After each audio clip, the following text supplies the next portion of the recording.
the Church of Scientology is so afraid of. This is SPTV. Hello, everyone. Happy Saturday.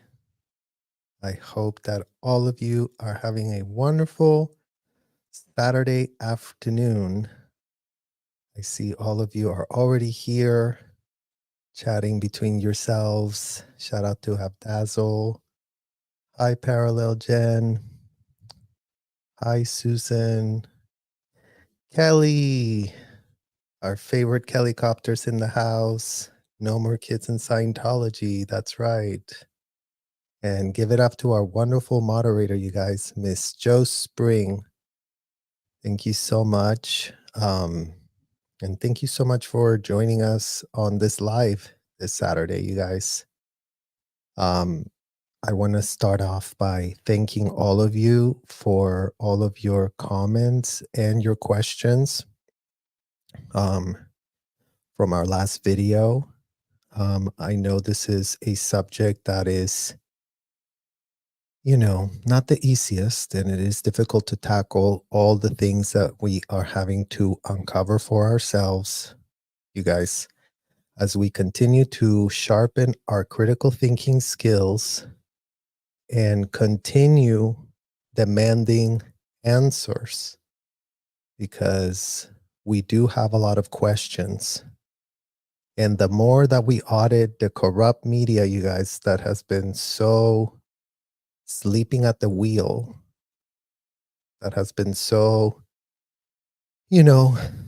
blowing with the wind wherever it goes, more and more questions and receipts keep coming up that really make us wonder how in the literal hell in this year 2024 we are having these lives, you guys, because today, last time we went back to 1999, imagine. Now we're going back to 2010. And the story that we're going to talk to you guys about, it's a very, very sad story. And it takes place in Australia. Not great, you guys. Australia, the country that Mike Rinder is from. Believe it or not, he is from Australia. So the country that, Mike Rinder's parents took it upon themselves to really ship off their kid to go live it up with a convicted, indicted felon. So isn't that great, you guys? Imagine being Mike Rinder's parents that shipped off their kid to a convicted, indicted felon. Imagine being David Miscavige's parents that shipped off their kid to a convicted, indicted felon. But then imagine being my parents who shipped me off with unindicted felons. Unindicted felons that purport that they really propped up a 501c because they really purport that they really want to help the whole entire world and really clear it, is what they were pitching. But as you will see, it doesn't sound like that pitch that they really wanted to help anybody was true. We already heard from Jesse Prince, you guys. These executives were laughing behind closed doors at their subordinates who were really paying and believing. So it's really the tale of the gullible. It's the tale of the gullible and naive get taken advantage by the scammers and the schemers that really have put in the hard work, you guys, the sweat equity that was required. Because imagine that all countries, when this was really going on with L. Ron Hubbard, including Australia, you guys, the one where Mike Rinder was born in, were trying to exterminate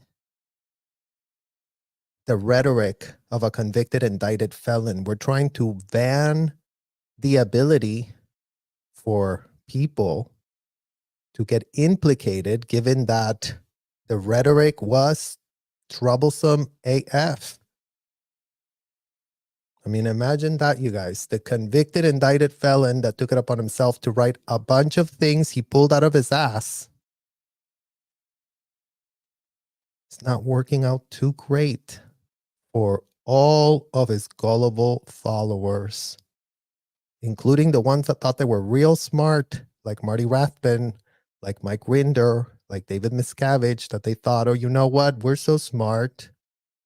We really want to clear the world. And you know what? Let's clear a bunch of bank accounts.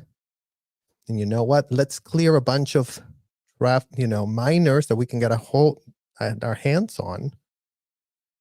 And as much as Australia really tried to ban them from doing what in the hell they were doing, they really did squirm away. And in a weird turn of events, the very first country that was trying to prohibit these people from really doing what in the hell they were trying to do ended up being the country that set up the legal precedent for L. Ron Hubbard to be pitched as an American-born god.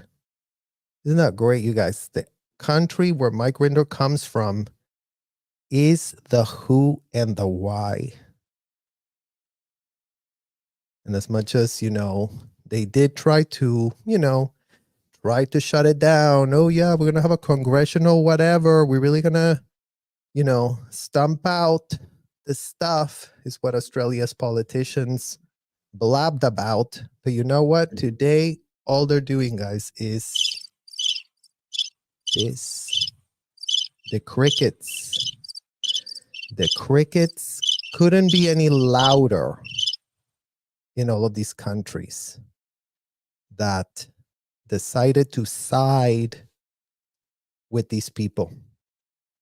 So Australia, that's often been hailed for its commitment to justice, finds itself entangled in a dubious AF legacy concerning the formation of the 501c sham that David, Marty, and Rinder propped up. As the first country to grant legal recognition to this sham organization in 1973, Australia laid the foundation for a global proliferation of corruption under the guise of religious freedom. So it is under the guise of religious freedom.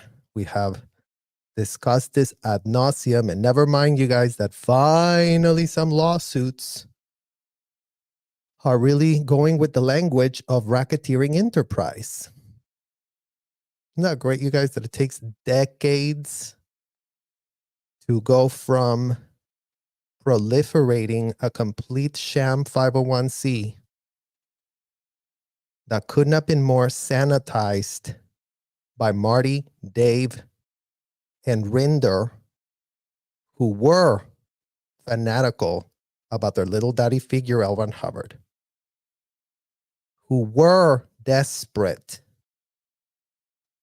to gain power that they couldn't go get on their own merit, you guys. They needed little daddy L. Ron Hubbard, his little books, his little shams, his little writings, for them to really go get their little power trips. So these three high school dropout amigos that could not be more implicated, although they've spent the last 3 decades telling us Dave is the one that really screwed it up for everybody, you guys. If it wasn't for David, we would have all had a jolly old time. And we contextualize even Jesse Prince, that did pitch on that documentary that, supposedly because L. Ron Hubbard wasn't being followed all the time, then that's why, the organization was not doing what it was supposed to. And the same people that are pitching you that with a straight face, you guys, know full well, as fanatical and obsessed as they were with L. Ron Hubbard, that they were following disgusting pitches that they bought, hook, line, and sinker, pitches that they purchased with money for themselves. Let's not forget yet again, because, we're still getting pushback, you guys.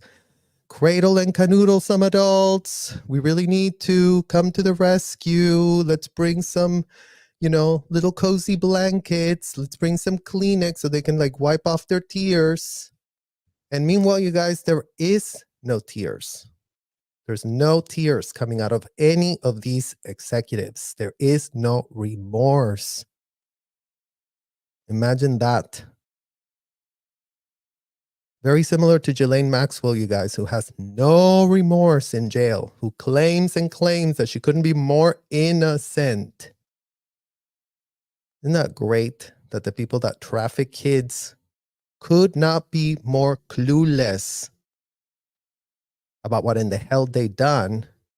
Meanwhile, could not be more implicated if they weren't locking up the passports of the kids, if they weren't personally shuffling kids around airports, throwing them all around countries. Go to Australia, you go to New Zealand, you go to South Africa, you go over there, you go over there. So in what world are you shipping kids and minors all across international waters, all across state lines in the United States, but then you have no shred of a clue that any of this was called trafficked? In what world is Mike Rinder, Marty Rathbun, and David Miscavige literally retaining the top most prestigious law firms of America and the world to really prop up their sham 501c? Because that would be really great to fully understand today. Because please, by all means, you guys, how many 501cs that really want to help the entirety of the world need to have on retainer as many as the -0 due diligence attorneys that really thought for themselves, you guys? You know what would be great for me? Let me just get myself a lawyer-client relationship going with these people inside of these hotels. Let me just listen to all their pitches. So what are you going to do? Oh, you're going to be very religious. Oh, well, you know what? That's allowed. That's very legal. You want to have a hotel, but you want to be very religious inside the hotel? That's great. Let's just do that. So Australia could not be at the heart of this controversy if they weren't the country that laid down the foundation, you guys. At the heart of this controversy lies the questionable decision to legitimize Scientology, a move that we would argue provided a veneer of respectability to an organization that trafficked us as children. Isn't that great, you guys? Literally, Exhibit A, right here. Exhibit A, right? MF here. Why was I brought across the Juarez, El Paso border with a letter from the Office of Special Affairs, you guys? Shout out to you, Mike Rinder, your little office, your little protege, Glenn Stylo, your little legal passport. Let's really scam a few minors because, guys, That would be very great for Mike Rinder to start talking about what in the hell he knows about the passports of all underage kids that were procured so that Debbie Cook could have her slaves and run her great hotel with all the slaves that were underage. And yeah, shout out to Jessica Pomedesa, who literally, we just reposted her TikTok, you guys. As of yesterday, and as of today, you guys can already see the short. These people were literally bringing 16-year-old girls to their testing center. So that brings us full back to right now where we are today. Today we got receipts. Today we have video receipts that kids are being actively targeted. And while the LAPD wants to play dumb full time for the rest of their eternity, you guys, the longer you play dumb, LAPD, the worse it's going to be for you. So keep letting us record you showing up real quick. You know, not to mention, you guys, that I'm sure you saw all the commotion of what happened yesterday with that man that, you know, we now all saw what he did on camera. The little Scientologist that went on an attack. So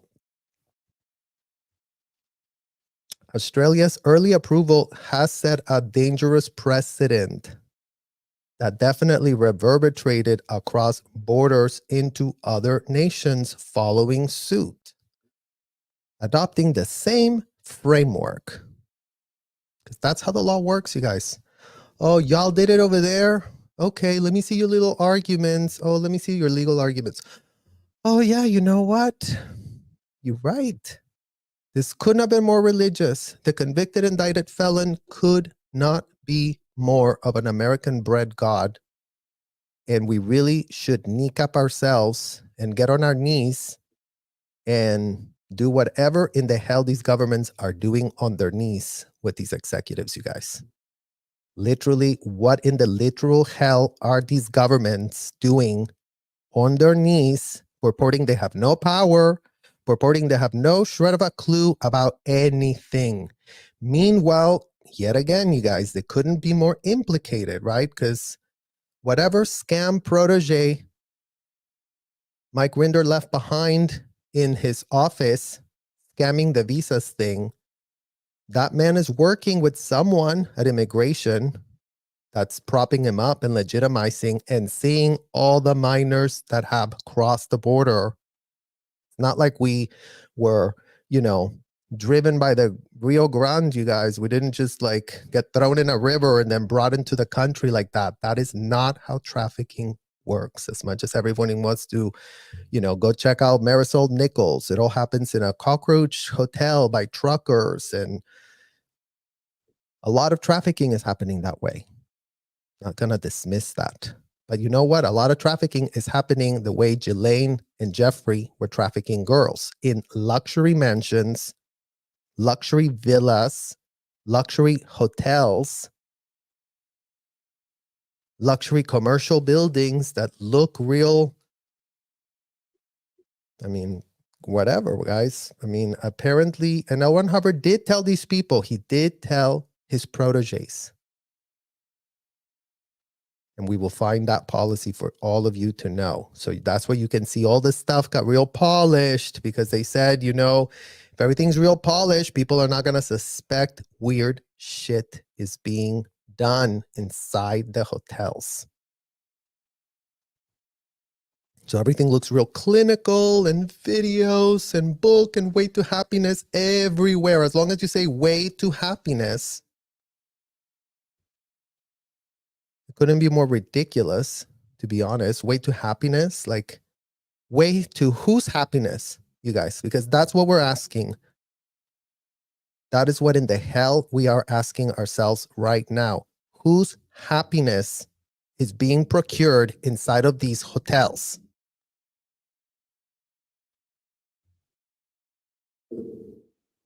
And adults that consent, that love it there, that we have plenty of examples to show you all. I love it over here. They're so great. They're so wonderful. This technology couldn't be so much better.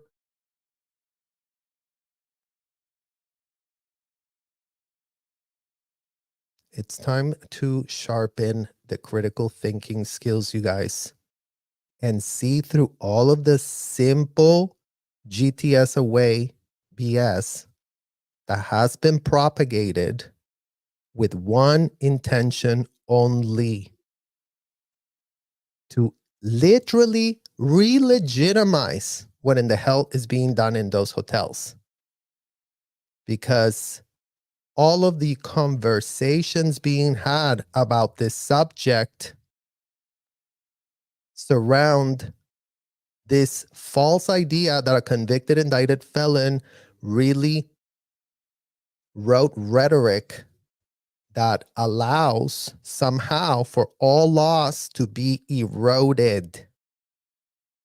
So we would love to know how that happened, Australia. In what world can these people prop up commercial buildings and hotels only so they can have their way with whatever in the hell kid they have locked up for themselves?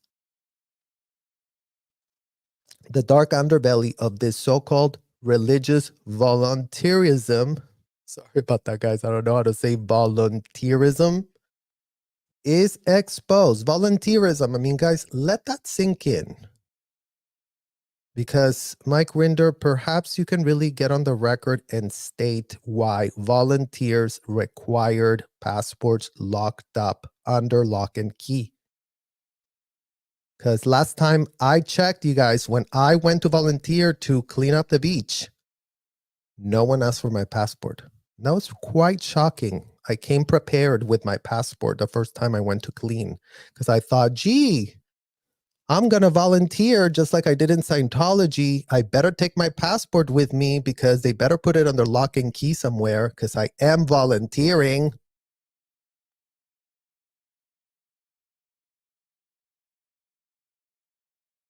So those are some of the basic facts, you guys, that need to be explained, not with blah, blah, blah, explained in real time, not with, oh, but it was all because it was David's idea to literally lock up the passports. And, you know, we thought it was such a great idea. The passport locking was just because we really cared about our volunteers. So let's really start pushing back on this false narrative that people that have their passports locked up under lock and key, that are literally 21 and under, imagine that, you guys. I mean, I won't get tired of making the case real simple for everyone.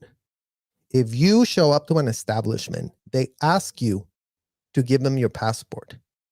You sign a consent form and you love it, then it's going to be hard for you to defend yourself. It's going to be very, very hard for you to defend that adult choice. Because yes, you guys, give it up to Monique Yingling that did write pages and pages and pages of this release. Just pages. This, who cares? That, right? I don't give a fuck. Like, just take me is what these contracts are. So if you are an adult and you are presented with a lengthy pages and pages and pages and pages and pages contract, and you really sign, yep, I want it, yeah, can't wait, yep. Now, where do I send the money transfer so I get on services? Because it's not just that they signed a consent and then all of a sudden they didn't know what in the hell. Let's not forget, they signed a consent and then they start paying. So that's a financial transaction that further implicates all parents that were all about getting serviced in these hotels, commercial buildings, staffed by minors that are nowhere to be found, that are nowhere receiving any type of pressure, you guys. The Scientology parents receive no pressure. Today, they get to be cradled and canoodled, and you can believe whatever, because aren't we such a free country over here? Bring us your kids as soon as you can. Let's bring them over here. Let's really make them volunteers. Australia's failure to scrutinize the true nature of Scientology's operations, compounded by its legal recognition, cast a shadow over the commitment to protect the most vulnerable.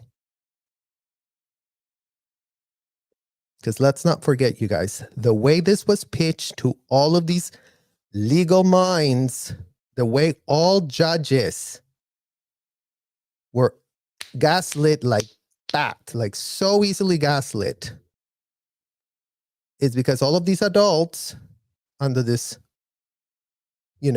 idea, don't control me, don't have agency over me, don't tell me what to do, I want to do it, don't tell me no, these people don't want to be told no. These people don't want to be told no. They scream, they yell, they go insane whenever you tell them, maybe you shouldn't do the L. Ron Hubbard. Who are you to tell me? So, yeah, who are we to in the hell tell an adult that is paying, consenting, full knowing, has eyeballs, sees it all, participates in the culture, brings their kids, brings their passports, signs all the consents, gives them more money, signs more donations, call their little tax preparer, tell them, oh yeah, I just donated another $15 million is what Trish Duggan does. Every time she donates $15 million and $30 million and $100 million to, a cumulative $300 million.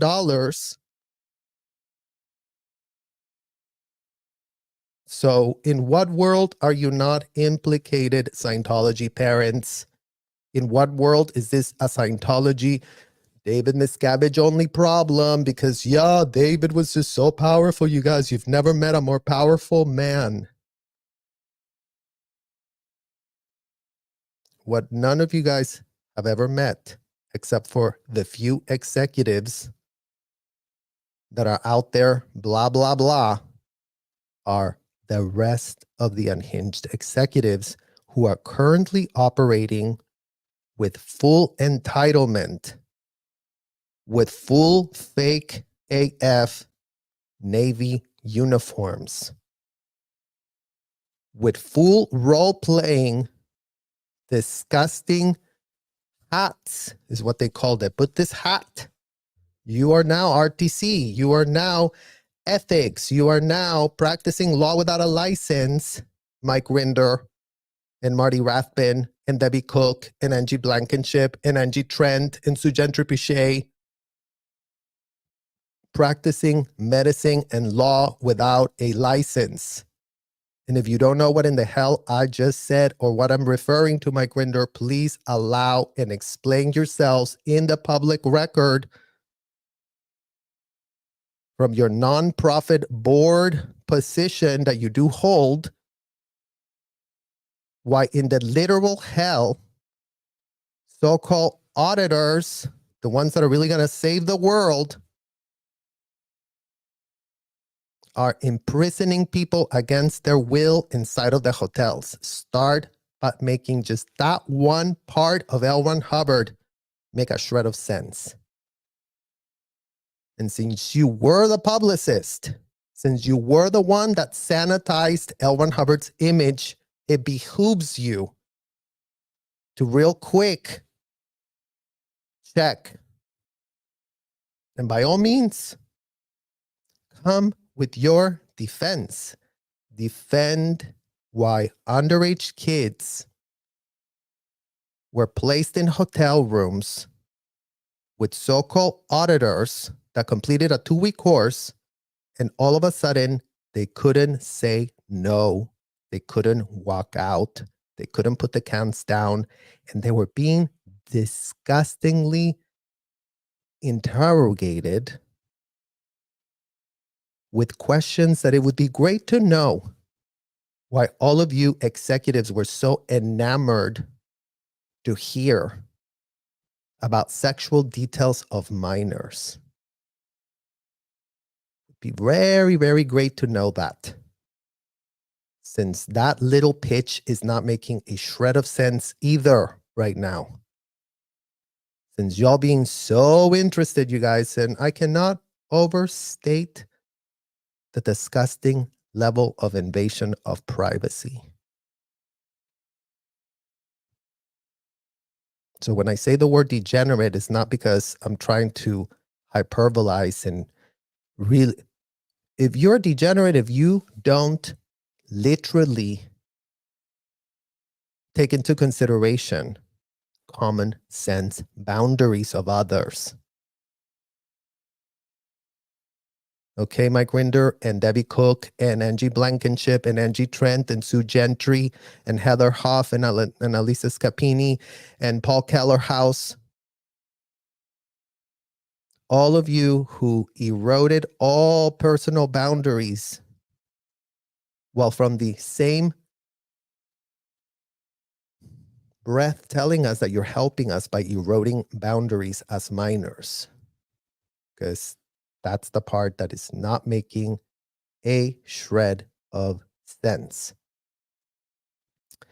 By bestowing legitimacy upon this organization with this track record, Australia has become a catalyst for corruption, allowing Scientology to flourish and evade accountability on a global scale.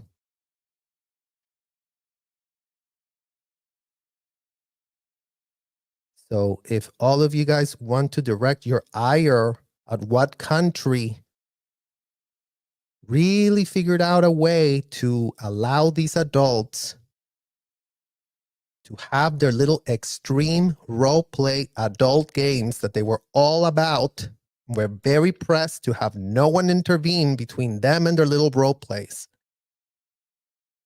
Because Scientology is audits. You guys, isn't that great that Scientology is audits and Scientology audit that's auditing them now from the street, you guys? I mean, imagine we only have cameras on the very outside of the MF buildings.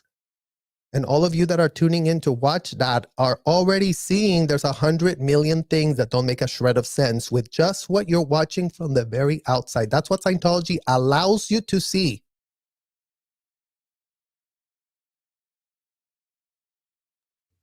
So if what you're being allowed to see is already this shady AF, if what you're being allowed to see is already showing how kids are in clear and present danger, imagine what happens when you go deeper into the hotel, when you get vetted into the hotel, when you get approved to be, oh yeah, come over here. Come over this side of the hotel where, you know, all the VIPs are. These ones can see everything. These ones can be part of the culture. These ones are so trusted. Isn't that great, you guys? And thanks to literal Jesse Prince, who I quote, literally said for himself, you guys, this is in his own words. You are asked to do things that are illegal. You are asked to do things that are criminal, you know, in your position. And then pretty soon you are doing it. Everyone else is doing these type of criminal activities. So Jesse Prince, thank you for telling us how RTC ran. So it'd be great to understand from you, Claire Headley, since you were also an RTC executive, if you were ever asked to do things that were illegal, if you ever were asked to do things that were criminal, and if you, from your position, third in command, that you have ad nauseum pitched, oh yeah, you guys, I was so high up, you wouldn't even believe Well, we believe you. So if you were tapped to be that high up, then unfortunately, either Jesse Prince is lying here about being asked to do things that are illegal and criminal from your position, and pretty soon you're doing it and everyone else is doing it. And well, as long as everyone else is doing it, you guys, then it must not be criminal, is what we're being told as of this year 2024. All it took is for everyone to do the same criminal thing, and then all of a sudden, well, it cannot be criminal. I mean, right or wrong? Because those are the questions we're having for ourselves. And you know what? As much as they've said, keyboard warriors, who in the hell are you to ask us this question? Well, you're not RTC anymore. Let's start by that. You are board members of a nonprofit, literal chairmen of the board. I mean, literal chairman of the board, Claire Headley. So as the chairman of the board of that nonprofit, were you ever asked to do anything illegal and criminal? Because that question lingers. And it's a common sense AF question. So don't take it personal. This isn't against you, Claire. Yes, we get it. You were a child. You were in the Cadet Org. Literally, it sucks to be you. But you know, you can also do the right thing. And you can also call yourself out. And you can also revisit that type of culture that you were a part of. And take a look and see if there's not any more things that you can be contributing to the conversation to really change the culture, and not just your little David Miscavige did it all. And let's really go find out where Shelly is, because Shelly didn't do anything, and let's go cradle and canoodle and put a little blanket over her and let's make sure Shelly's cozy. Are you doing okay, Shelly? You want to stay here? And yes, we get it, Claire. Shelly also stuck at the hotel, also trafficked by L. Ron Hubbard. And that's the problem. They're so groomed that they don't see the literal shit that they're in, you guys, because that's what happens to their sense of smell. They're literally loaded, swimming in a bucket of shit. But they really want to tell us that buckets of shit is religious experiences that kids are having for themselves. And you know what? If you as an adult want to jump into a bucket of shit, ain't no one gonna come and rescue you. How are we gonna stop you? Hey, it's shit. It's disgusting. I want to do it. Okay, we'll do it. But don't grab a 15-year-old and tell them that the shit is gonna be the swim of a lifetime, and then strap them and shove them in the water and tell them that they love it. And if they complain, that is their fault. Because that's what's being called out. As much as it all seems so confusing and da-da-da-da-da, we are not here to tell adults what to do with their lives. But given that y'all decided your adult game was 21 and under, exclusively, seeing that all of you decided inside of those hotels, all 21 and under are adults. That couldn't have been more of a degenerate inducing pitch. And yes, lucky for y'all, that idea, that degenerate, ridiculous pitch was not any of y'all's idea. So there's your off-ramp for that, at least. You can blame it on L. Ron Hubbard. You can blame it on the convicted, indicted felon that propped that up.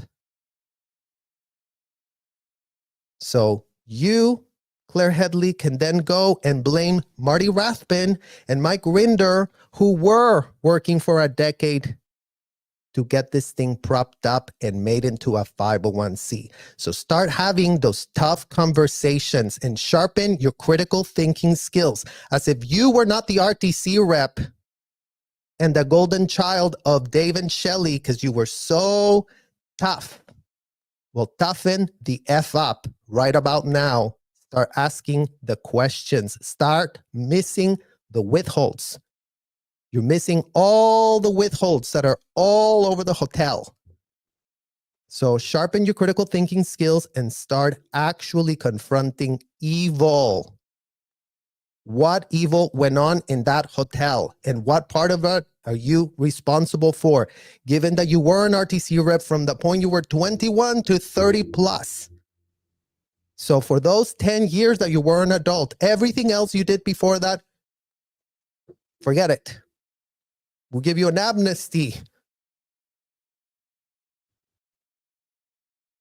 That's the problem with you too, Mike Rinder. You were 50 years old by the time you left. You know what? Anything that happened to you prior to 21 and under, who gives a shred of a F? We need answers for what happened after you were 21. That's where in the hell we need the answers. Because at any point, you've had the choice to repudiate your actions, to call yourselves out for what in the hell you did and how you have scammed and schemed everyone, because not everyone is an expert in L. Ron Hubbard, you guys. There is a lot of bullshit rhetoric you have to read to really get groomed. So the betrayal blindness is instilled in every single last shred of protege. And a lot more compassion and a lot of more sympathy and cradling and canoodling can happen once all kids are safe out of these MF hotels. But as long as that doesn't happen, then all we have is yet another case of another family who in Australia, her whole entire life was wrecked. You guys, this girl that we're going to talk about today, and her parents were proteges of Mike Rinder, also working at the Office of Special Affairs. So yet again, Mike Rinder, mini, miny, mo, and there you are showing up again as a problem. A big AF problem, mind you. So by all means, come clean, Mike Rinder. By all means, start confronting your actual withholds. And don't give us your paperclip withholds. We have no use for them whatsoever. All they do is prolong the problem and allow for more people to play dumb on the sides. So this is a wide invitation for you to actually come clean. You got all manner of people willing to listen. So it's not good enough that you haven't done enough, as the type of stuff that you've done, the type of damage, the type of exponential liability you have all over the place speaks for itself. So in Scientology, you guys, they would tell us wrong estimation of effort. So that is what in the hell we are all telling Mike Rinder today. Wrong estimation of effort, Mike Rinder. Oh, but I really did try, you guys. I really tried to shut the hotels. But you know what? It's real hard propping one up. It only took us, Mari and I, 10 years, and we did prop it up, and we did get the IRS all bamboozled, all on our side. I mean, you guys, you know how hard it is to do what in the hell these people did to the IRS? You know how much you have to scam and scheme and plot? But give it up to them. Persistent AF. These three amigos were. And in 10 years, by the time L. Ron Hubbard was dead in 86, by 1993, they had already resurrected their little daddy figure's legacy. And the blood that is in the hands of the people that did that, the co-founders of this technology company. Because as much as they purport that they really had a religion going for themselves, you guys, it's a technology company. Isn't that great? A technology company that, very much like Facebook, you guys, just sucks up personal information out of people, sucks it up, data mines it. What? Give me this information. Give me this information. Let me find out about you. Let me find out about you. And what do we know about social media? That, yeah, we couldn't be more manipulated by them because they do know a lot of stuff about us. Never mind that the type of data mining operations are nowhere near as unhinged. I'll tell you that much. And there are some guardrails for minors to do with social media. It's not an everything goes situation where minors are just adults, so let's give them the same FYP page. I mean, in what world can you really run an institution where children aren't considered children, you guys? I mean, it is so indefensible. But yet we all are supposed to sit here very quietly waiting for them to see the day where maybe they did F up. Maybe there was something that I should have done differently. Maybe. And you know what? It's not maybe, you guys, because, I mean, again, from the community lines, infiltration, bribery, buying information, robbery, blackmail. The last two are, of course, illegal. This is the memos that you ran your office with for 4 decades plus, Mike Rinder. So, of course, illegal. So how do you present that you had no shred of a clue? By looking infantile, which is what you do all the time. I didn't know. I mean, it's really bad to be in a cult, you guys. I don't recommend it. Do you have any regrets? None. That's what we got on the comments the other day, you guys. Mike Rinder on the record talking to Aaron Smith-Levin, who, yeah, back in the day asked him, hey, any regrets that you might have after being through what you've been? No regrets. So, yeah, I think that it's time to start regretting some stuff, Claire Headley. It's time to start regretting some stuff, Mike Rinder. It's time for every last shred of Scientology executive to regret. To open up your little ethics book and go to OW write-ups where L. Ron Hubbard, your little daddy figure that was very religious and you were all about talking about transparency and ethics, you guys. You really have to be transparent over here. It's going to really help your life if you are. Well, you know what? It would help your life to do one of those OW write-ups. And this time include all felonies perpetrated on minors on U.S. soil. And then after you're done with those, all felonies perpetrated on minors across international waters. And I'm not going to get sick of saying this. Go to the Crimes Against Children unit at the FBI and under oath, tell them what in the hell you were doing. Not a sanitized version, not the PG-13. I mean, so far we only have the PG version. David Miscavige beat us all. And we, need to be cradled and canoodled for the next 2 decades. That we haven't processed our trauma. We're still so traumatized for being shoved in a trailer at the very end of our tenure. Never mind, we were the slave drivers for the rest of the other tenure, you guys. Going back to these executives. As long as they were the slave drivers, the slave owners, jolly old time. Let's continue. L. Ron Hubbard is going to really save the world in this hotel. And as soon as David said, you come here, you go in that trailer. Wah, wah, wah. I don't like it. So those are the things that are being questioned, and they're being questioned for a good reason. And if you had a shred of conscience, you could help a lot of kids, Mike Rinder. And you too, Claire Headley. And you too, all under the radars that are getting paid, you guys. These are the front-facing people. There's another 100 Claire Headleys out there. There's another 100 Mike Rinders out there.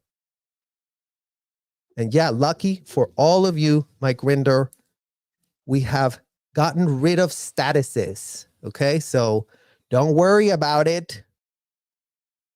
It's called you're all in the same bucket here. You see?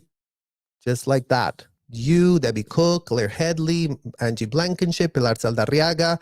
It's not like we're saying, oh, you're over here and this one's over here and you're so much bad than this one because look at your status and look. We'll give you all the same MF bucket to swim on. Because your statuses of being the DIG for ethics and the watchdog committee of the FSO and the OSA and, you know, I'm the supercargo of RTC. And really, let me hear all the most horrible flaps that ever took place internationally, Claire Headley, because that would be really great to know. Since you were higher than Mike Rinder, higher than anyone in the whole wide world. I mean, you could almost argue higher than Shelley and Dave, since the supercargo position in charge of ethics, you were the first person notified in that org board of those big, big flaps. Remember? When there's a big, big flap. Hi, sir. Yeah, they just went out to the east, sir. But you know what, sir? Oh, okay. We just ship into South Africa. Okay, great. And the other one goes to the RPF in Denmark. Okay, wonderful. See you. So those type of conversations, we would love to understand what in the hell was going on, since plenty of minors, Claire Headley, ended up at the FSO from the RPF. Imagine, sent across state lines from California as minors to the RPF, to Debbie Cook's hole. And as much as you guys have talked ad nauseum about your hole, filled with adults, no minors ever were put in that hole. As far as we know, you guys, there hasn't been a single shred of minor reported in that hole. But all their other international holes where they send their slaves, no comment from Debbie Cook. No comment from Mike Rinder. No comment from Mark Rathbun. No comment from Tom DeVocht. No comment. No comment. Oh. So yes, being out of your mind as an adult comes with consequences. And since this racketeering scheme has been propped up and hasn't been squashed, since this racketeering scheme, as of yesterday, we have video recorded evidence of a 16-year-old girl coming out of that center saying that that man was trying to recruit her. So the problem is alive and well. And your correct estimation couldn't be more abysmal. What's on the physical universe? Again, this ain't our big critical thought about you, Mike Rinder. Oh yeah, we told you we don't give a shred of an F about you. We don't give a shred of an F about anyone that trafficked us. We're not trauma bonded with y'all. We're not enmeshed with y'all at all. We need answers, we need justice, we need transparency, and we demand accountability. And y'all need to get your ethics in. And you know exactly what in the hell that phrase means. Time, place, form, and event of all your criminal activity perpetrated on American soil and across international waters. And why don't you go to Interpol while you're at it, since this scourge of this disgusting thing is in every single country. So as much as you purported to have really gone to the FBI, well, you know what? Take yourself to Interpol as well. Take yourself there and really tell them what in the hell you were doing to children, all full knowing, all fully aware, all being video recorded, all being transcribed, all being put on the worksheets. Because yes, turns out that recording it all and transcribing it all and having us do that for you doesn't make it legal. Doesn't make it legal whatsoever. Believe it or not, Mike Rinder, like confidential penitent priest file of, please, can be more pathetic. Confidential penitent priest. You were having 14-year-olds deliver the courses. So please, by all means, explain to the entire world why a 14-year-old gives a certificate to a grown-up that all of a sudden is able to practice medicine without a license, depose people, and make them incriminate themselves in the deposition. I mean, I'm having trouble finding the word, you guys, because in what world can you be deposing someone and incriminating them? Like, depositions are supposed to be getting to the facts of the situation. Depositions, even then, attorneys cannot ask you, have you committed a crime for which you have never been arrested? That's not a question that even an attorney that went through all those years of law school can be asking for themselves. So that would be a great question to ask your little mentor, Mike Rinder, Monique Yingling, the one that you really did consult a lot with, if there's any kind of legal defense that maybe she can give you as pro bono. Because right about now, you should be looking for representation for your damn self, since you have been blabbing your mouth all over the place. And there couldn't be more receipts linking you directly to what in the hell you were doing. So that's what you have to actually deal with today. Because every day that you woke up and made the wrong choice, every day that you woke up and said, today is a great day to follow L. Ron Hubbard pitches without a shred of critical thinking skills, every day you agreed to be on remote control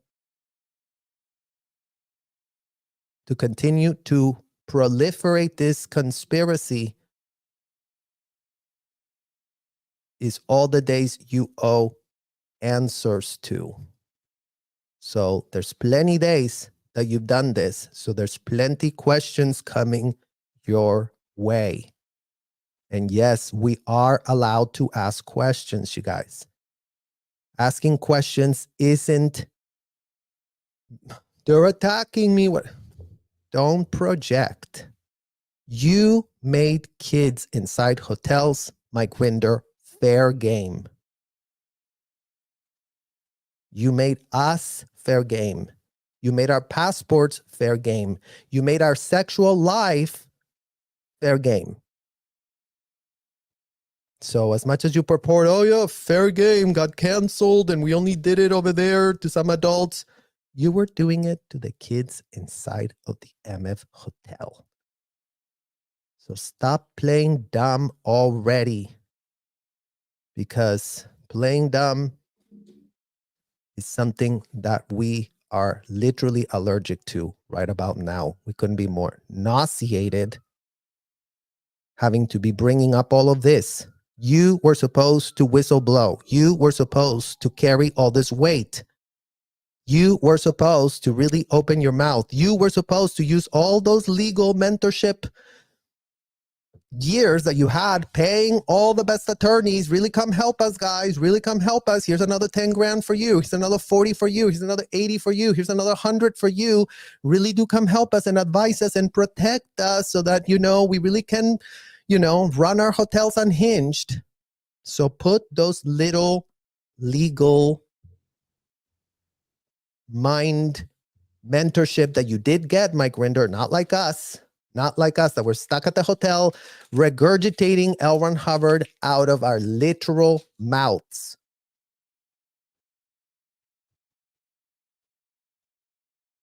So yes, congratulations, you are a smarty pants, and we couldn't be more clueless ourselves because we did suffer arrested development. And you didn't suffer arrested development, Mike Rinder, because you were all around with your little cell phone, calling everybody, talking to everyone, and being very outward facing, like you said. So if you were in the real world, talking to real attorneys, living it up, having slaves ironing your shirt, underage slaves, you and Guillen Leserve and Mark Yeager and all the people, you guys, all the disgusting co-founders of all of this disgusting dysfunction.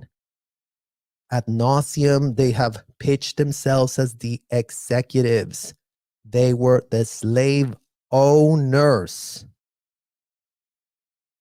That's what L. Ron Hubbard pitched. The art of becoming the slave master and having slaves underneath you. So if y'all want to go and double check on that pitch real quick to really clarify why the Constitution was shredded because you guys really wanted to be free and be so free in those hotels that no one could tell you no, and be so free in those hotels that you could grab whatever minor in the hell you wanted and make them do disgusting jobs that we could have never consented to do given our MF age. Given that little simple, differential, you guys, because going back to that point, and I cannot make it enough, in what world were we as underage kids the same as all of these adults? That's just not really coming up. So this is the story that we're going to audit today, and let's see what Australia is going to show us. Scarlett Hanna was born into Scientology's elite. Her mother, Vicki Dunstan, is the president of the Church in Australia. Her father, Mark Hanna, is a former director of public affairs. So there you go. Former director of public affairs and president. So there you go, you guys, just so that you can see that, as much as Marisol Nichols really wants to purport that trafficking happens in truck stops by people that look really unhinged, look at this little family. Look at this little family. Don't they just look so perfect and normal and great? Does this woman look president of Australia, woman that was obviously at the top of the pyramid scheme, trafficking all manner of minors for herself? And then this other man here, the father of this girl, who was one of Mike Rinder's OSA proteges in Australia, Mike Rinder. So here's another family that you are implicated in utterly ruining. So let's just really see, you guys. These people look real normal and nice, but don't get fooled by those fake smiles that they're putting up for this photo. President of the Church in Australia. Her father, Mark Hanna, is a former director of public affairs. As members of the Sea Org, Scientology's elite unit, they sign billion-year contracts dedicating themselves to the cause. But according to Scarlett Hanna, this kind of dedication came at a cost to the children of the Sea Org. And see, you guys, that dedication came at a cost to the children of the Sea Org, as if Laura hasn't already testified and corroborated that fully. As if Miriam Francis hasn't testified and corroborated that fully. As if Jenna Miscavige hasn't already.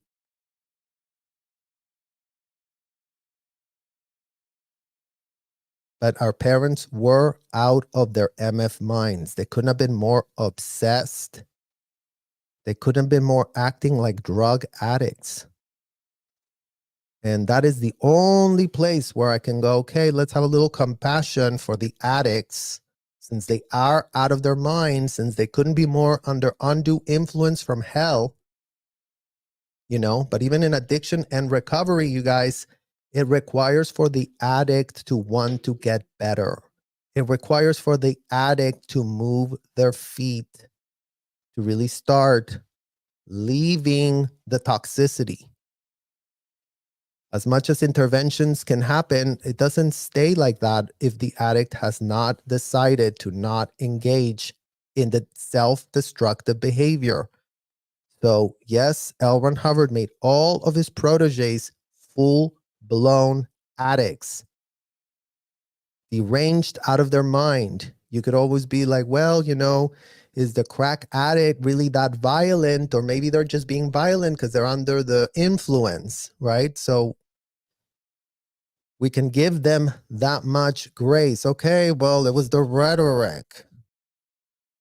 But going back to the point of these people were not under any type of mind-altering drug. They were under mind-altering rhetoric that made them go insane. And you know what? Germany had to pay the price.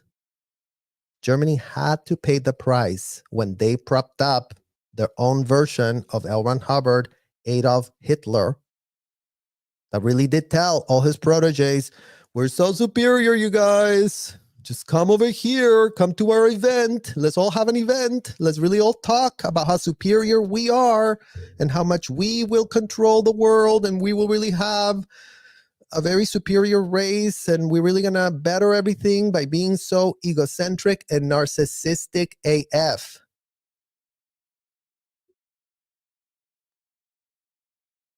So by all means, go and check on history and what happens to deranged MFers like L. Ron Hubbard and Hitler that really do pitch that their race is so much better, that we are so much better. Because that's what was being discussed inside of those hotels ad nauseum, day in and day out, you guys. Day in and day out. We have the technology. We are so much better. Well, double check on that. Because Scarlett just called it out here, a decade and a half ago, that she talked about how her parents' fanaticism, the price of their fanaticism was paid by their children, you guys. And that is what's unconscionable for all Scientology parents and executives. Had they really kept this an adult-only situationship for themselves, had they really drawn a clear boundary between whatever in the hell they were implicating themselves with and their kids, had they really proposed for their kids to participate in all of these hotel disgusting things after they turned 21, then we would not be having any of these MF lives, you guys. Y'all decided, y'all loved it. I mean, are you losing any sleep over someone choosing as an adult if they're going to go have a drink? Because you can go take alcohol, you can go and drink, you can go get drunk out of your mind. No one can stop you.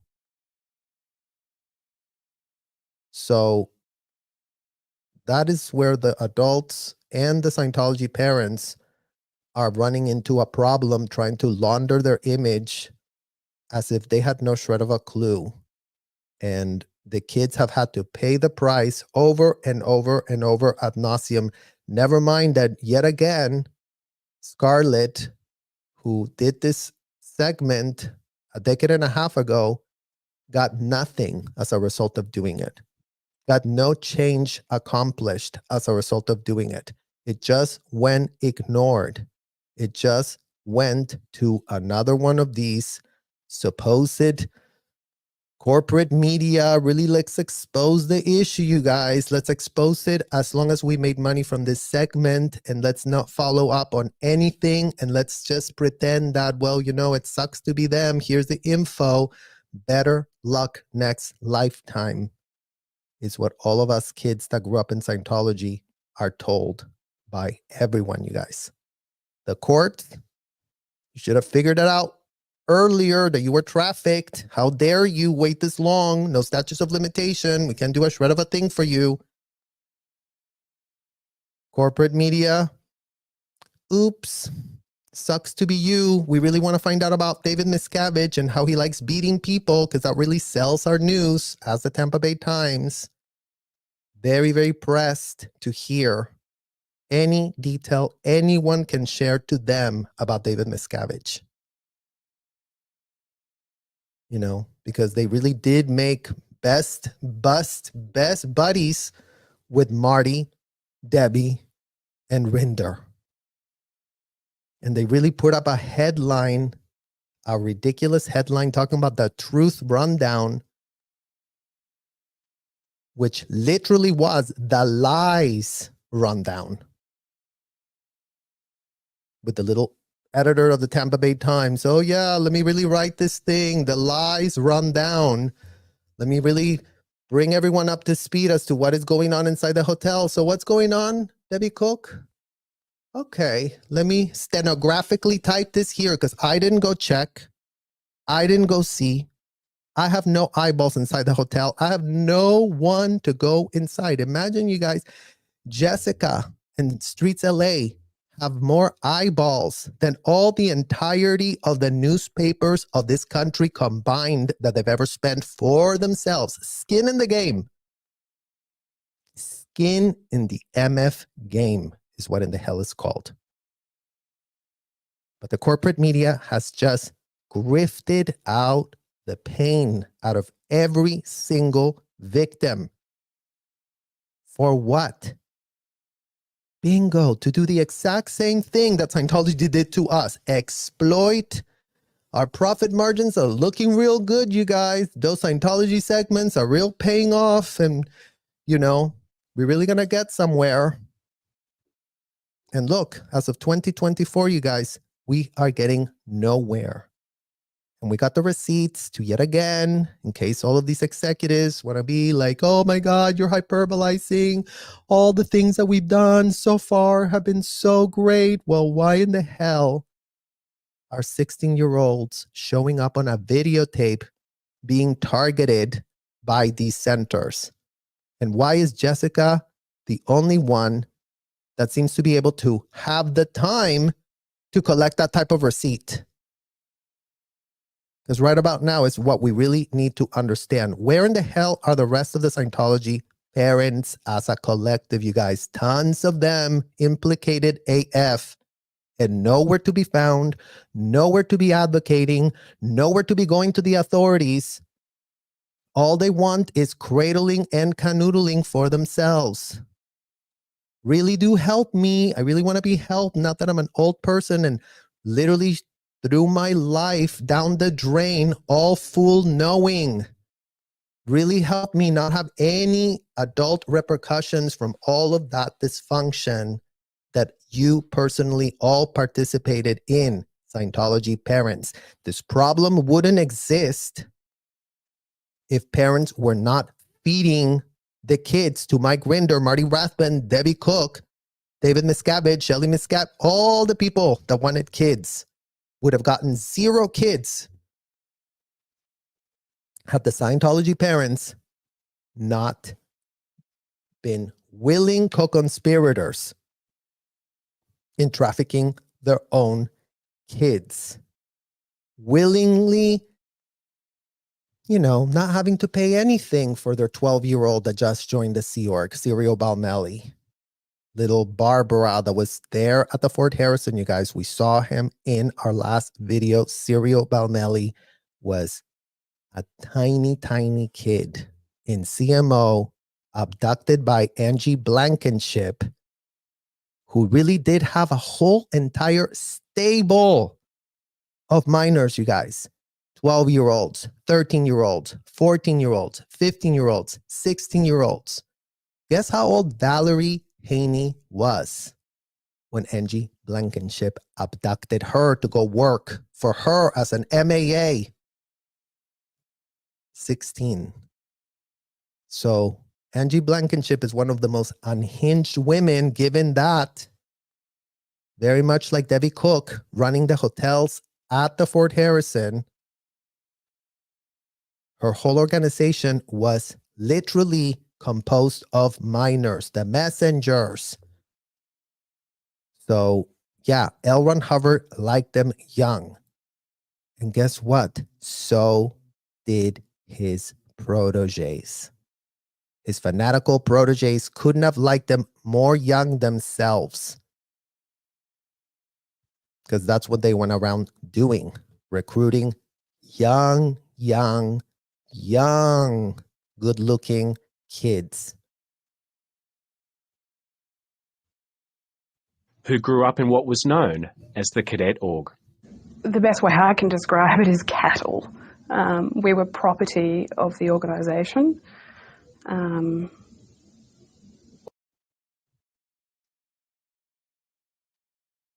Scarlett said it, you guys, not me. We were treated like cattle.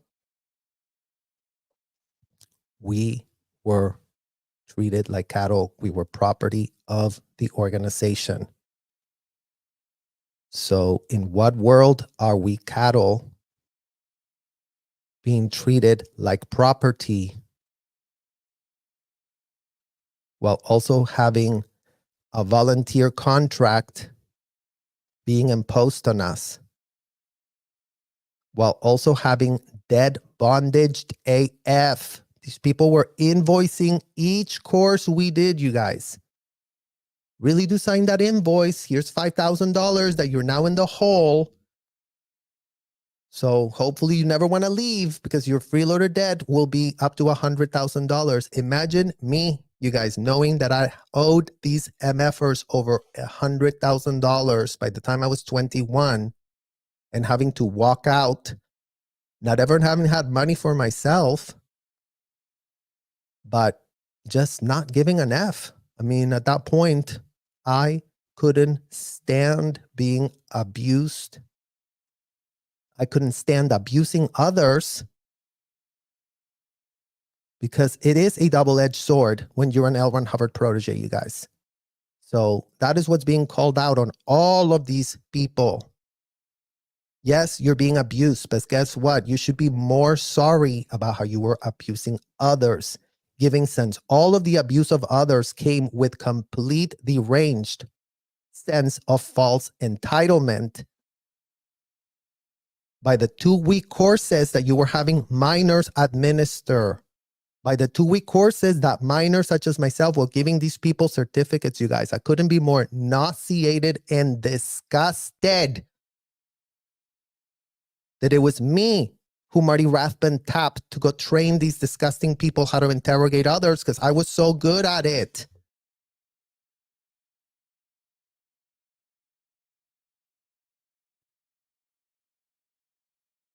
Treat it like property and cattle, you guys, because that's why we're advocating so fiercely for these young people stuck inside of the hotels.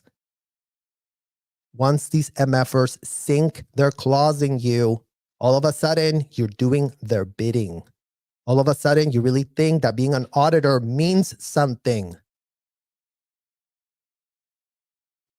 But now that we are adults, in adult bodies,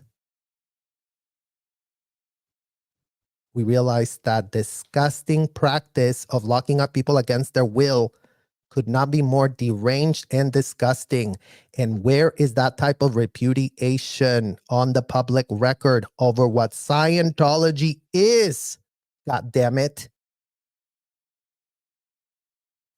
Because all they criticize is David put us in a trailer. Wah, wah, wah.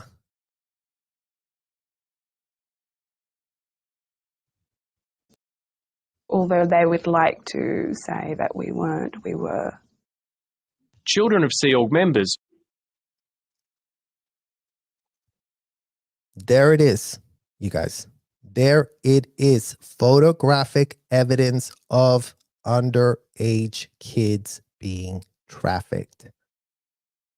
And today, Scarlett is right here, front and center, with other kids. And given that they were bringing other kids to this thing, you guys, that's what would make it so confusing. That's what makes it so confusing inside of those hotels, because you're there with a bunch of kids. Everything looks normal to you inside of those hotels because, well, it couldn't be that we're being sadistically abused and trafficked and bamboozled and scammed if all of our parents agreed that this is the best place for us to be. And just like that, you could have this many kids in just one photo. All of them being trafficked. I mean, look at them. They're not even wearing shoes. They're on the floor. Look at the building looking so disgusting. And yeah, never mind that. Maybe today their buildings look a little bit better.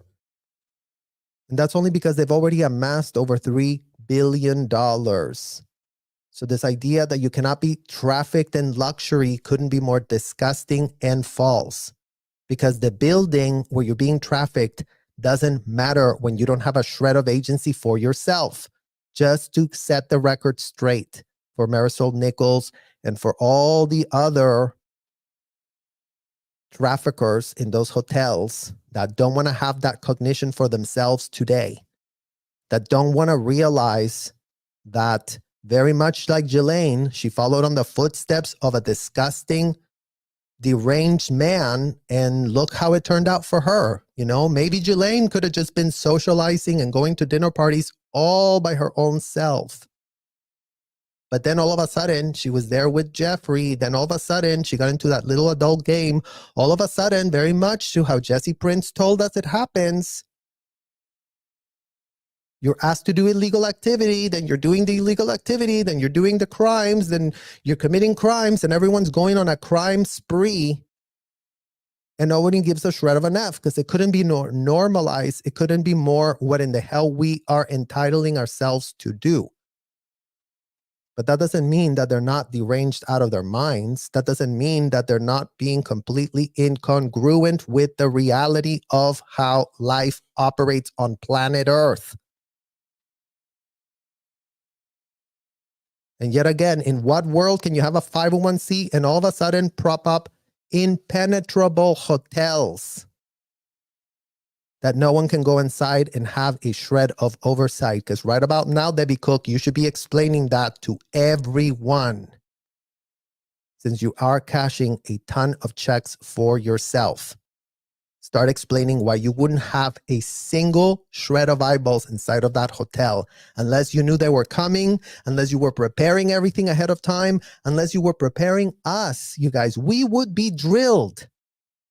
Oh, you guys, the inspectors are going to come and this is what we want you to do and this is where you're going to go and that's where you're going to go. And when everybody comes, everybody's like, Vanna White, we had to be, you guys. We weren't being Vanna White. We were getting screamed at. I mean, you saw that even with Sebastian, you guys. Like, that's why Liz Gale and I were talking about Sebastian the other day, like knowing like, damn, like we feel for him because the fact is all of these problems that are happening outside of that building are being blamed on him. So we are perfectly aware of that. And the reason he disappears is because he's getting yelled at in the back. He's being, how did you pull this in? Why did you do this? Why did you say that? Why did you make us look bad? Why are you going viral? Why are you? And it's grotesque. And it is grotesque. But yet again, you know, he is there. He won't leave. You won't make him leave. He really wants to think that saving the world, his own ego, is bigger than him being humiliated. Because that's all these MFers have for themselves inside of those hotels. I'm going to lose my special advantage over humanity, you guys. As long as I leave the hotel, my superpowers are going to disintegrate because, I am really achieving a lot of superpowers by being literally shat on day in and day out, literally manipulated, literally humiliated, and they find that very empowering. So we've talked this ad nauseum already about that other woman in that German documentary that, she didn't want to be saved. And she was in the prison camp where I was, you guys, at the same time where I was, at the same years. I heard about that woman being in prison in that camp. All of that gossip spread like wildfire inside the hotels. Everybody knew the gossip. Everybody knew she was a flap because the Germans were really looking for her and they were very pressed. I mean, Mike Rinder wasn't in the documentary featured if this wasn't a big problem. So, but yet again, we have from his brother that did contribute to the conversation a quarter decade ago that if you are an adult and you are wanting to implicate yourself with all of this, then people on the outside, are they really going to ask themselves these three questions? Are you helping them or are you helping you? Or are you harming them? So those are the tough questions for adults that want to get rescue.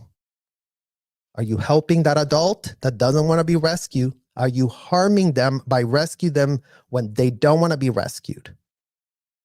Or are you just trying to help yourself to make you feel like, help your little complex savior? I'm going to really help. Aren't I such a good person that wants to help every adult? So since these people spent a whole entire lifetime telling us that kids and adults couldn't be more the same thing, you guys, that is where we are. That is where we are in this conversation. That's why all kids in Scientology, as many of them as they are inside those buildings, need outside intervention, outside advocacy, outside people that can connect a shred of dot. We're talking common sense here, people. We're not talking some radical idea that we have for ourselves because we really think our ideas matter and aren't we so important? We couldn't be more irrelevant. We couldn't be less important. We couldn't be nothing. We're nobodies. We're literally just coming to ask on the MF public record, why are minors implicated Tampa Bay Times? And why are y'all so comfortable in your little office typing watered down headline after watered down headline after watered down headline? And why would the Tampa Bay Times not have a couple of reporters that could, just go outside the bus and see what kind of story you could get for us? And why would the Tampa Bay Times, you guys, that runs a 501c purporting that they really do train the best of the best journalists, they don't even have a couple of students that they could throw at Scientology? Go check and investigate. See if you could get some solid evidence. Evidence that the press goes and looks for their damn selves, you guys. The press couldn't be more lazy or pathetic. That's why we have all the bullshit investigations they do. Because all they have is people that went inside the hotel, people that committed all the crime sprees that Jesse Prince is on the record stating they committed, but then they come out and all of a sudden, let me just grease the wheels here and tell you what I want you to write and how I want you to think about this. And, the Tampa Bay Times, our amazing sources that aren't compromised whatsoever, are telling us that this is what's going on in the hotel. So with this type of receipts, with these type of kids being implicated, with this many of them, where is the MF coverage about them? Because barely anything exists on the public record. Rarely had contact with their parents. Scarlet Hannah says they lived in separate homes and were granted only 20 minutes each night with their parents. I can't describe it. It was just an incredibly lonely childhood.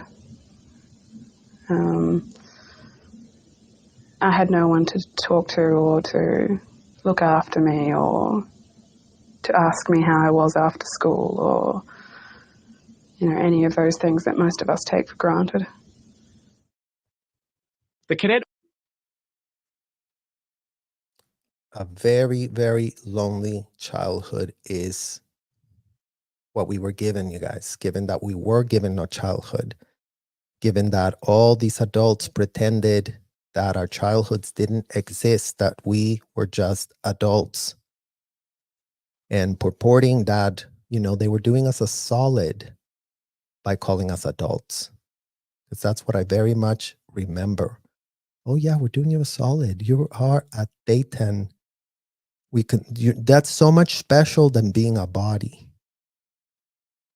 Psychiatry tells you you're an animal. And we are telling you that you're a spirit. So you're not an animal. Aren't we so much better than psychiatry because you're not an animal? And that's how they were disassociating us from our actual bodies.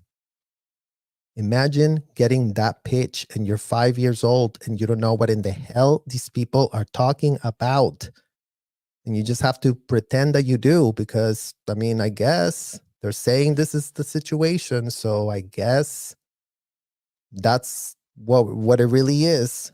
And here's one of our favorite pictures showing you the literal amount of enablers, the army of traffickers, the army of stolen valor, literal clowns that, stand there and really show everyone that, they couldn't be more powerful or elite, as they get described ad nauseum in every one of the coverage of the press. The very elite group, the Sea Org, so elite, so elite, so elite. And then we wonder why nothing happens. Because all the press does is pitch these people as elite. In what world are people that are literally, as you just saw from Scarlett, demanding that they have a horrible childhood for all kids, ensuring that all kids have horrendous childhoods and get told their childhoods are nothing but an illusion that they're having for themselves? The elite people of the planet that are really going to save the planet. Cadet Org was eventually disbanded around 8 years ago, after Sea Org members were banned from having children. Until then, Cadet Org members lived in townhouses like this one. 5 kids in particular unit. Being looked after by one nanny? One nanny, that's right. What about children? Do you ever see them? Oh, that's right. L. Ron Hubbard didn't believe parents were good for children. What a Sheila Huber is a former executive establishment officer. And shout out for this woman, you guys, Sheila Huber, again, somebody that is a real OG. This is what real whistleblowing sounds like. Scientology executives and parents, in case you have no shred of a clue how in the hell to whistleblow, take what Sheila just did here. Go grab yourself a little microphone and then go speak some facts outside one of these organizations. Speak the truth into the MF microphone. See if you can prevent just one more child from being implicated. Try it. Try it for once, because it has been done by Sheila. She did try to do this back then, but it's not just going to take her, who was a low-level staff member, wasn't an executive, was anyone important, you guys. And, just like that, she got snubbed back in the day. She did this segment and then nobody gave an F about what she was talking about. At the Church of Scientology in Los Angeles. At the age of 16, she signed up to the Sea Org. One of her first jobs was as a nanny. I couldn't believe it. It was wall-to-wall cribs. There were just under 30 children, and they were under my sole care. I had no training. I had never really spent much time babysitting young ones like that. Wall-to-wall cribs. Wall-to-wall cribs, you guys. She was 16. And that brings me right back to my childhood in Mexico, in the Mexican Cadet Org, which people don't even know existed. Yes, these people made a Cadet Org in Mexico.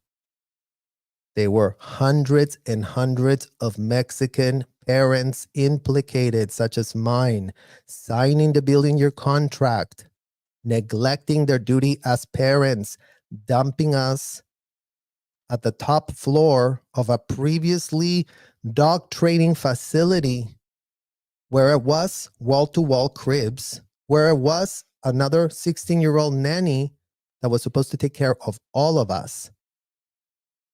So again, they never tried to do a better job. They always just did the bare shit minimum. And they were all under the age of 3 years old. Sheila Huber says around 30 infants were crammed into a one-bedroom apartment. They never got outside. Actually, they got out once. In 8 months, they got out once. And that took 3 months to get that approved. Sorry, it's hard. We took them in a van, the children, and took them to the park. And they spent so much time in their cribs day after day, night after night, that they wouldn't go in any space larger than the size of their cribs. They were terrified. They were terrified of sunlight.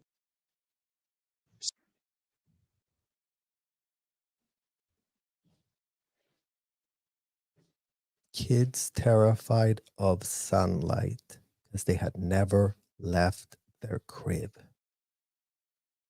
Mike Rinder, care to comment? They were terrified of going outside. It took her 3 months to get the approval to let the kids outside. And yes, you guys, inside of that hotel, you have to get approval for everything. Please, situation, let us take the kids to the park. Disapproved, disapproved, disapproved, disapproved, disapproved for 3 months, disapproved.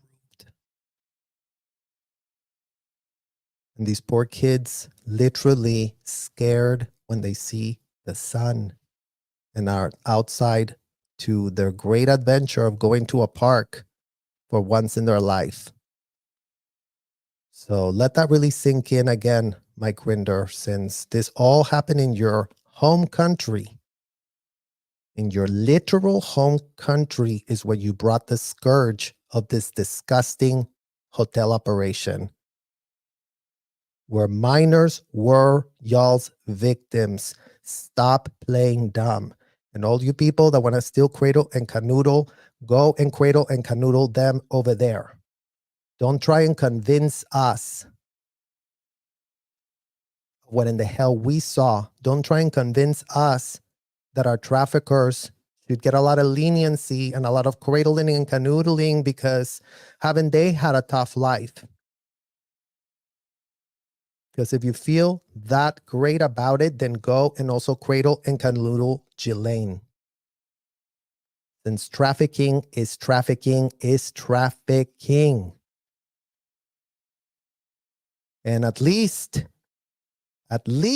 for Ghislaine, she wasn't into 5-year-olds and cribs. At least for Epstein, there's no cribs and whatever. Just y'all have every type of minor's blood on y'all's hands, from little tiny little babies all the way to 21. You didn't discriminate. You didn't give an F. You wanted all of those age brackets implicated in your adult-only scheme, scam, disgusting, nauseating operation. that we cannot save adults that really love it and are really so loyal to you and fanatical and won't hear it or have it any other way. So really think about that. Really let that sink into your brain, Mike Rinder. Right about now, let that sink. Because here's more photographic evidence, you guys, of these kids. I mean, look at her little face. It's just atrocious. Scarlet Hannah says children growing up in the Cadet Org in Australia did not receive adequate food or medical care. She says community services visited on 2 occasions, but were deceived by the church. The furniture was dismantled by a division within the Sea organisation that deals with labour, and the kids were sent out for the day to appear that they were living to according to crowding laws. Sarah McLean. Yeah, you guys, corroborates what we just said about all outside inspections since Mike Rinder, Marty Rathbun, Debbie Cook, Hannah's mom over there, the president of Australia. They didn't want to have oversight. They didn't believe in oversight. They knew better, and the entire world had no shred of a clue what in the hell they were talking about. AKA, they would cram up all these kids in completely unsanitary situations. They would get a heads up that they're about to get in, someone's coming to check on the kids, and quickly undo it all. Quickly put up another scam, because we would love to start seeing examples of your great shining ethics that you were putting in on the planet and examples of who you actually helped while you were there, Mike Rinder. That would be great to start understanding for ourselves right about now. Right about now, that's what in the hell we have to see. Because all we see is the same repetition of abominations that were all blessed by your stupid Office of Special Illegal Disgusting Affairs. The most nefarious, disgusting affairs. With every single last one of your proteges still there doing your bidding.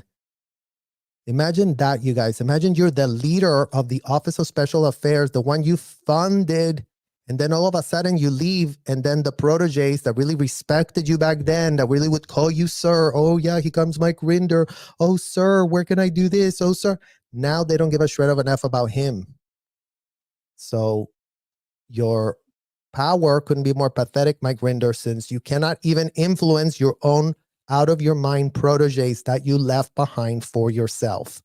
Because those are the ones you have to rein in. Those are the ones you haven't taken any shred of responsibility. As you purport that as long as you left the hotel and the threshold, all the degenerate, crazy asses that I entitled, I trained, I groomed, I hand-selected, because they had what it took. He knew what it would take to convert one of his proteges into one of these people that would do whatever in the hell deranged bidding, you guys. So, I still see it in the comments that you guys go, oh yeah, but be easy on him. And we don't have an opinion about him, you guys. So whoever wants us to be easy or this or that, we don't give a shred of an F. We don't give a shred of an F. We're not here to pick a fight. We're here hearing the facts. We're here hearing his very own proteges, the very own people that were manning that office of Mike Rinder, being the parents of this girl that grew up in disgusting conditions. And here they come with their answer. Let's see what this other girl that grew up with her wants to say. Flintock, a member of the Church of Scientology, rejects every single allegation made by Scarlett Hanna. What I experienced with Scarlett is she was a very good friend of mine. I grew up with her, and what she is saying, I did not experience. So I don't know where she's coming from with such things. It really doesn't.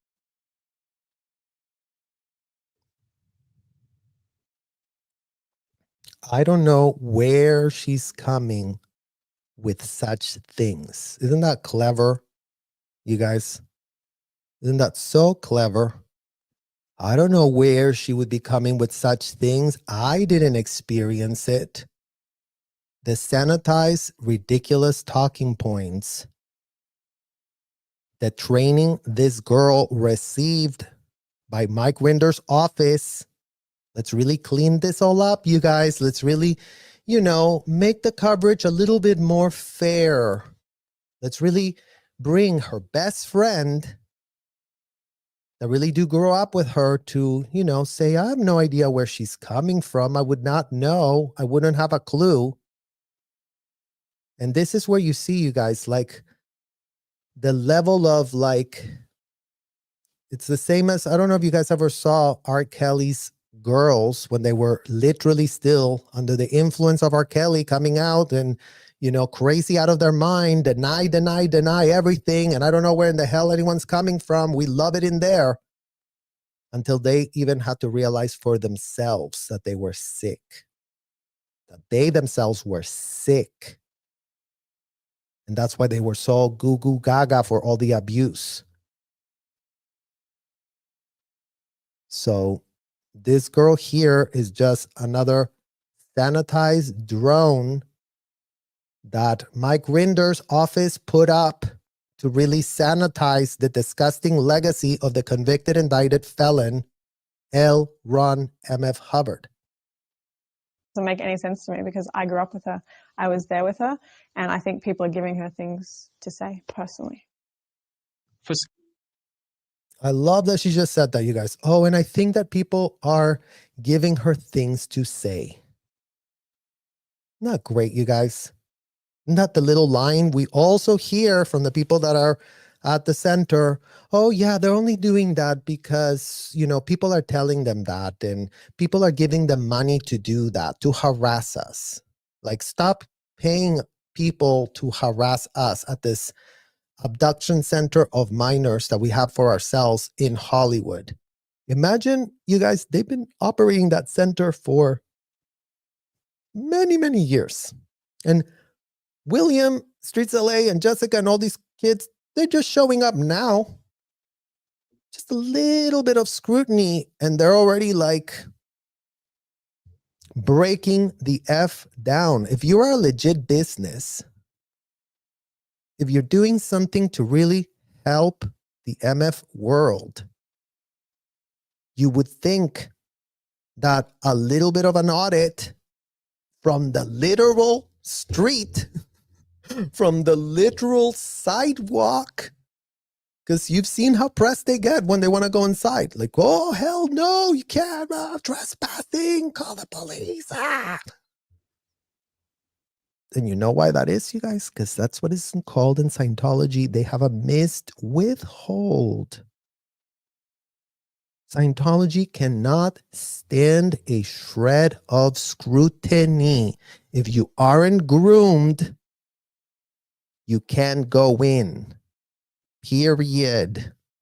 Your age doesn't matter. We don't give a shred of an F about your age. You gotta be groomed, though. Gotta be groomed. So that's how all of this dysfunction is being normalized. Scarlet Hannah, the worst part of her time in the Cadet Org was the enforced separation from her parents. Her father, Mark Hanna, was twice sent to the US to the RPF, Scientology's rehabilitation program. According to Scarlett, her father's crime was failing to prevent a negative story about Scientology from appearing on TV. Oh, well, there you go, you guys. So, question for you, Mike Rinder. Since this was your protege and you did separate a minor from her dad by false imprisoning him all the way back to Los Angeles, across state lines, across international waters, across the whole wide world. These people didn't give a shred of an F, you guys. They pretended to be bona fide slave owners, just like slave owners used to be. Hey, ship me some people from Africa, just bring them. That's the level of entitlement and derangement these executives had for themselves inside of those hotels. That is the level. I own you. You are owned by me. You did sign a contract. Remember, we're really going to help save the world. Don't forget. Is what Mike Rinder would say at the end of each last of his statements. Oh yeah, we're really doing this because we're going to save the world this way. So just like that, he ripped apart this girl's entire childhood, false imprisoned the dad, just so that she could have an entire childhood where she's being neglected, where she's being made to feel. And that's what all these kids were made to feel, you guys, that they were nothing but a nuisance, that they were nothing but a disturbance and a distraction. Because as long as we had needs, as long as we had childhoods to live for ourselves, we were imposing on L. Ron Hubbard's bidding. And these adults were pressed AF about L. Ron Hubbard's bidding. Believe you me, they were literally pressed AF. They couldn't wait to be doing their L. Ron Hubbard stuff. He was gone for several years, probably about two or 3 years. What impact did that have on you to lose your father like that for 2 to 3 years and not knowing when he would be back? Well, at the time I was living in a separate house to my mother. I wasn't seeing my mother at all at family time. She would wake me up at midnight and walk me down to her house so I could sleep with her. I lost my father. I had no one to talk to. It was very humiliating because the RPF was a place where the bad guys went. You know, if your father went to the RPF, he was seen as a criminal. Do you consider taking someone's If your father went to the RPF, he was considered a criminal, you guys. And so was I considered a criminal as a child being sent to the RPF by Angie Trent into Debbie Cook's hole to go twin myself with a disgusting pedo. He wasn't convicted, he was self-admitted. But just so you guys understand that, yet again, she's corroborating imagine how we, the kids that were stuck in that RPF, I was there with plenty of kids, you guys. Don't think it was just me and another one. It was me, Lorianne Isaacson, Sam Rodil, Figueroa, Jordan Figueroa, all manner of people that were there as minors. Sent there by Angie Blankenship, sent there by Debbie Cook, sent there by Angie Trent, sent there by Marty Rathbun, sent there by Mike Rinder, whatever. All of them had the power and the ability to send kids to their own version of the whole. But imagine, you guys, that the only difference between our experience and their whole experience is that, yeah, David Miscavige called it the whole. He didn't call it the rehabilitation project force. So that's why they were so pressed. It's like, oh, look at David Miscavige, you guys, coming up with his own ideas. He came up with the whole. L. Ron Hubbard didn't write that. Isn't he so off policy? Isn't that why we are victimized? Because he came up with some off policy thing, you guys. Like, that is how stupid and pathetic they are. That as full-grown adults, they really think they had it bad because they didn't go to the rehabilitation project force. They just went to a place called The Hole. And see how it is, you guys? It's all just a play on words. What these degenerates are all about. Call it the rehabilitation project force, and all of a sudden it's very religious, it's very legit. And that's why they were pressed to be being sent to that hole, because the hole was called the hole.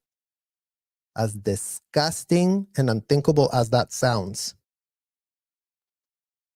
So let's see what the Scientology representative really wants to tell us.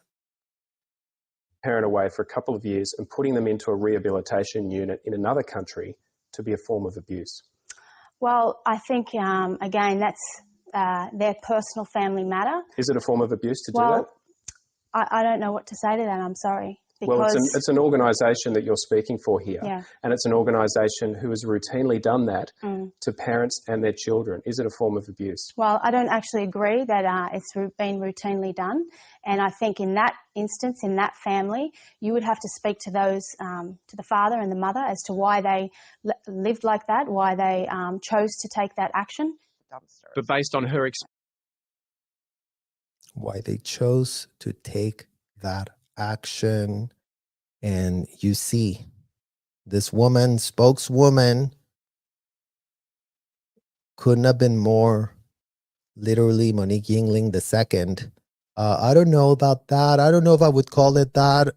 They cannot defend the indefensible, you guys. Once they are caught with the facts, Scientologists cannot backpedal. Because again, good luck defending the policies. And we are in a unique situation, and I get that not a lot of people get that here, you guys, because as much as everybody thinks, it's like, well, you cannot blame, or all Mormons cannot be bad. You cannot make that blanket statement over all of them. I mean, maybe some of them were bad, maybe some of them are deranged, but you just can't say all of them are. L. Ron Hubbard proteges don't have that luxury, you guys. L. Ron Hubbard proteges agreed to follow whatever in the hell L. Ron Hubbard told them, including but not limited to locking kids against their will, including but not limited to sending people to get false imprisoned in work slave camps.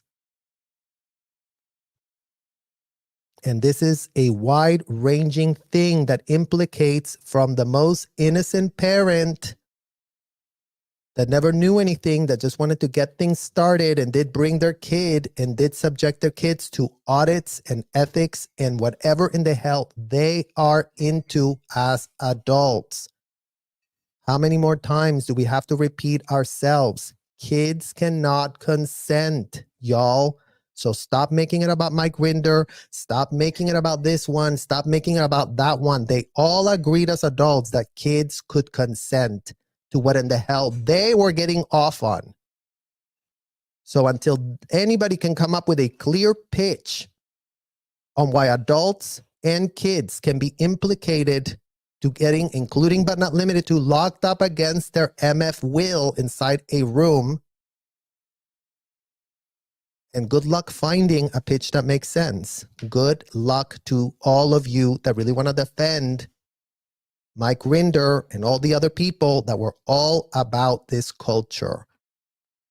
The people that literally made this a legal thing because they were so pressed and so righteous about starting their 501c because they really wanted to save the MF world. That is what in the hell you call a con man. And if you're following the book from L. Ron Hubbard, who is the literal textbook definition of a con man, convicted, indicted felon that he was.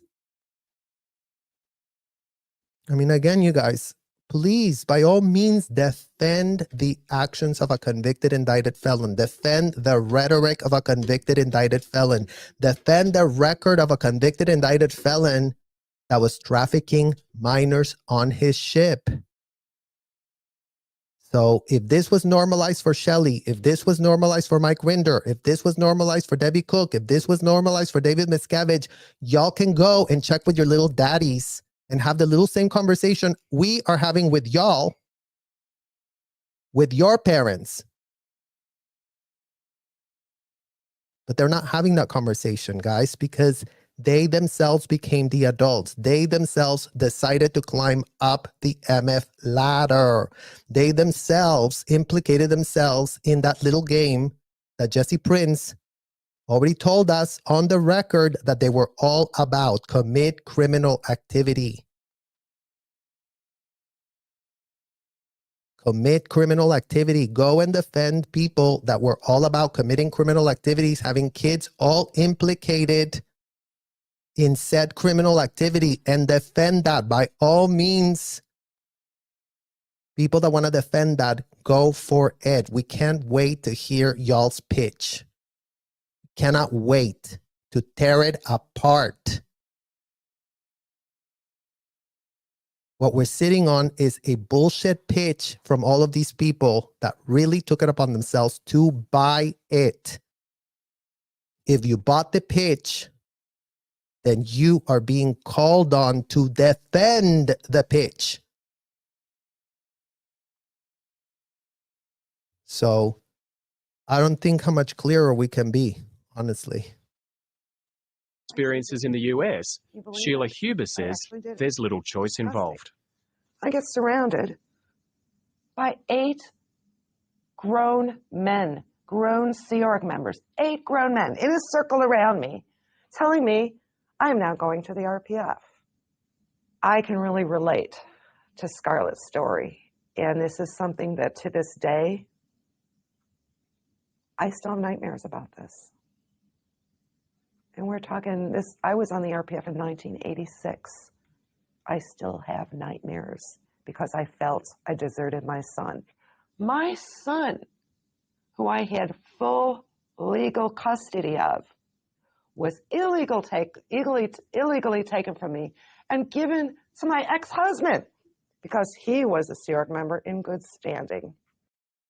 Sheila Huber was separated from her 5-year-old son for a year. She was sent to the RPF for having sex with someone she wasn't married to.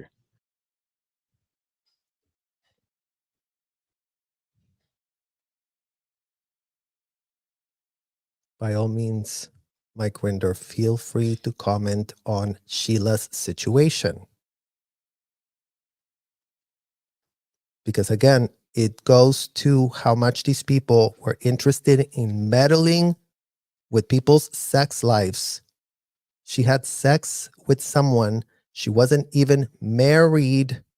She wasn't cheating. She just had sex and she didn't have the permission of the people to have sex. Because yes, these people that signed up for this also gave that up. Everything had to be approved by the people that had to be approving whatever in the hell behavior they were going to be engaging in as full-grown adults. And I know it sounds ridiculous, you guys, and I know it sounds outrageous and stupid AF. And that's why in the hell we're sounding the MF alarm. This woman lost custody of her 5-year-old child as 8 grown men came and grabbed her and removed her and shoved her to this prison program.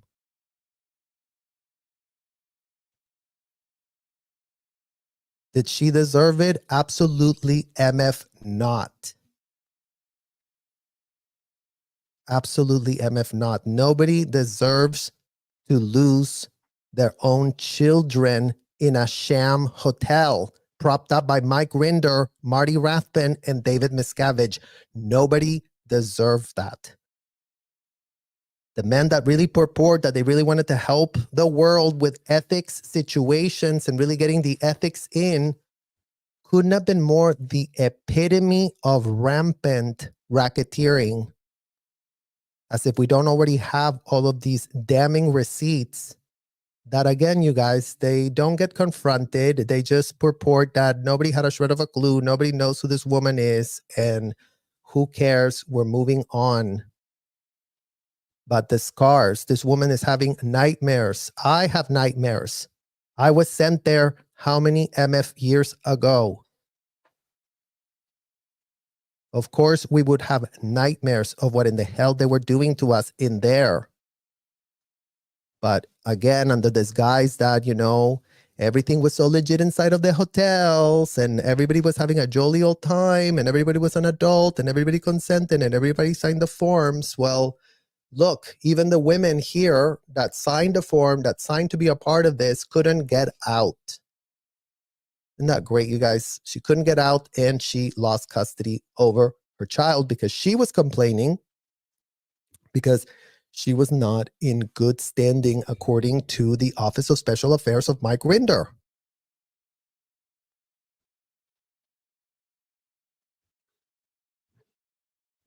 She was unmarried at the time. At the age of 13, Scarlett Hanna was kicked out of the Cadet Org and sent to live with adults from the Sea Org in this home in inner Sydney. Basically, I was living unsupervised from 9 in the morning to 12 at night to midnight. I was at the time Unsupervised from 9 to 12, you guys. Let's really let that sink in. Unsupervised from 9 to midnight, and you are a child, neglected AF. I was going to a very rough school, probably one of the roughest schools in Sydney. I was being bullied and bashed, and so I just stopped attending school. My parents didn't know a thing about it at the time. I started hanging out in parks because I was so socially isolated, and this led me to being raped by a convicted murderer and running away. Despite her experience,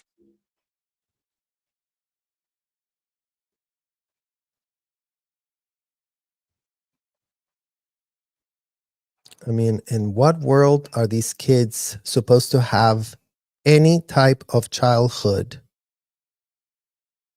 any type of formative years for themselves, where she was literally just skipping out on school, going to a park, and ending up in that situation that she just told us about by a convicted murderer? So, more blood on your hands, Mike Rinder. More blood from you meddling in families' dynamics where you should have never been allowed to be anywhere near, since your psychopathic tendencies couldn't be more clear right about now. Since you were so sure of yourself that you were really saving the world by propping up all the scams and the schemes that you did get enabled to prop up by all of those disgusting attorneys that you really did get a lot of really cozy relationships with and really did get them on retainer to do your bidding when you thought you were so important and about to save the whole world because you had all the top attorneys on speed dial. And instead of said attorneys reining their MF clients in, you guys, said attorneys could not be any more implicated in what in the hell they have propped up, in what in the hell they've been getting paid for how many years to defend, to really purport, oh yeah, they're so religious in there. These attorneys don't give a shred of an F, you guys.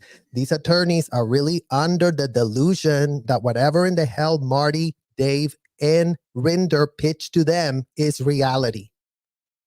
Isn't that great? They have no eyeballs. They have no way to rein in their client when they're lying. And apparently they couldn't be more gullible AF. And apparently in all the decades they've had to review the vast library of L. Ron Hubbard, they haven't taken it upon themselves to check out anything that disgusting man wrote. Isn't that great, you guys? Because again, what needs to be defended is what in the hell L. Ron Hubbard wrote.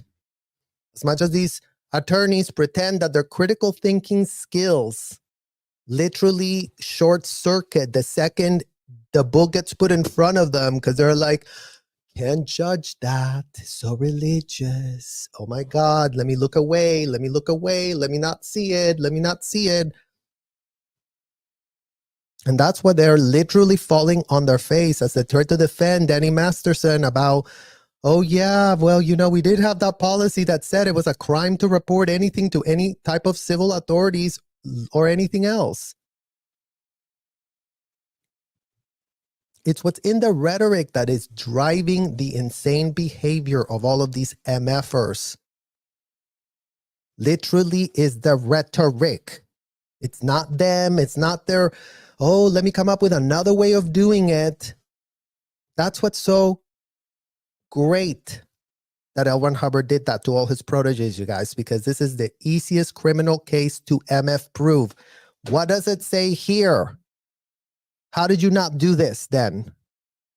Oh, it says here, L. Ron Hubbard, you cannot alter, you cannot change, you cannot question, you cannot have a single critical thought. You have to do it to the letter. And imagine us, we have all the receipts of all of this dysfunction, but, you know, every time it gets brought up, people try to pretend that maybe it wasn't that unhinged, that maybe that was just like a bad situation that happened there. Or worst off, like Jesse Prince was already telling how, oh, it only went bad because people didn't apply the policy.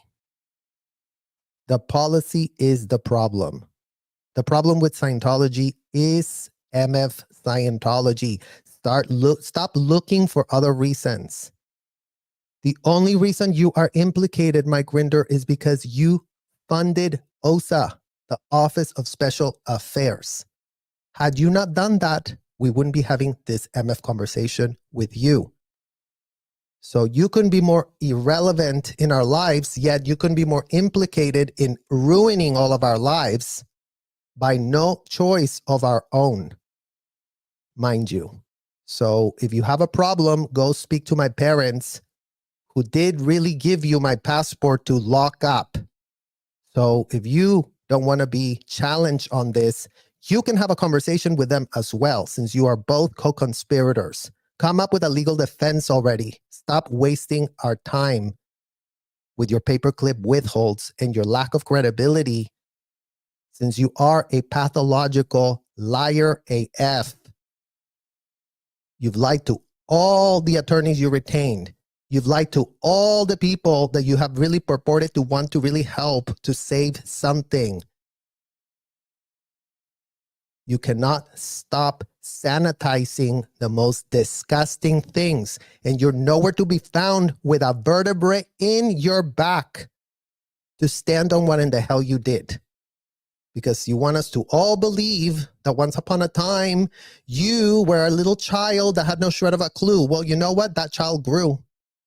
You know what? That child went and hired Monique Yingling. That child went and lied their asses off, since Monique Yingling didn't read the rhetoric from L. Ron Hubbard like an idiot that she was, and relied on all of y'all's interpretations of how we can pitch it so that we don't get any scrutiny.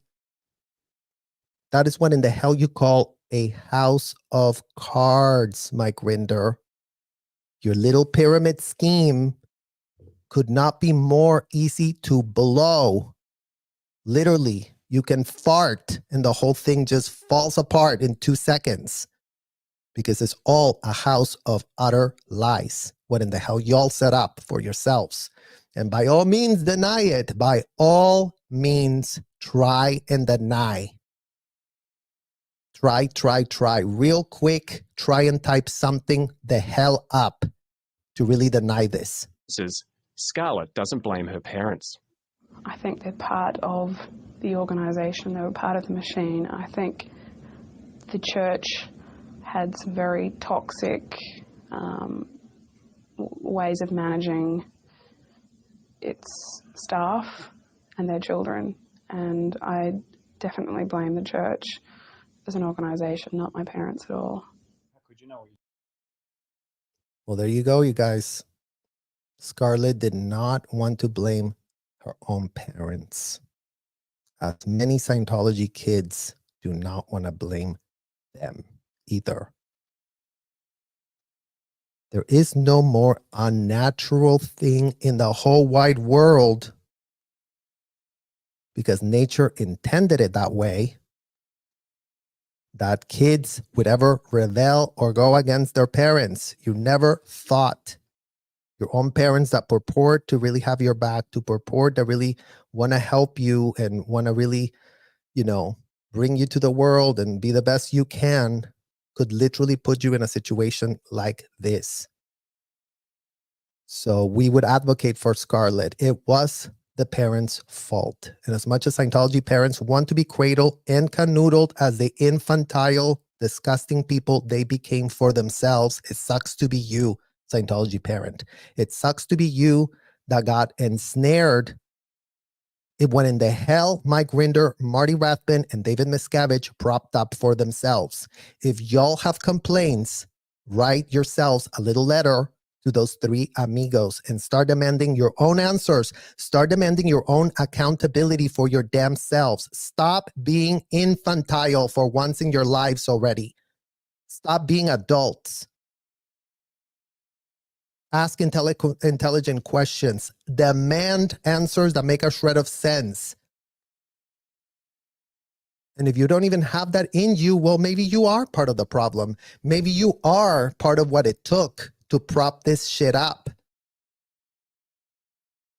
So decide already for your damn selves, in what side are you on, Scientology parents? In the side of the convicted, indicted felon with proteges from hell and a half that normalize institutional, systemic trafficking of minors at an industrial scale.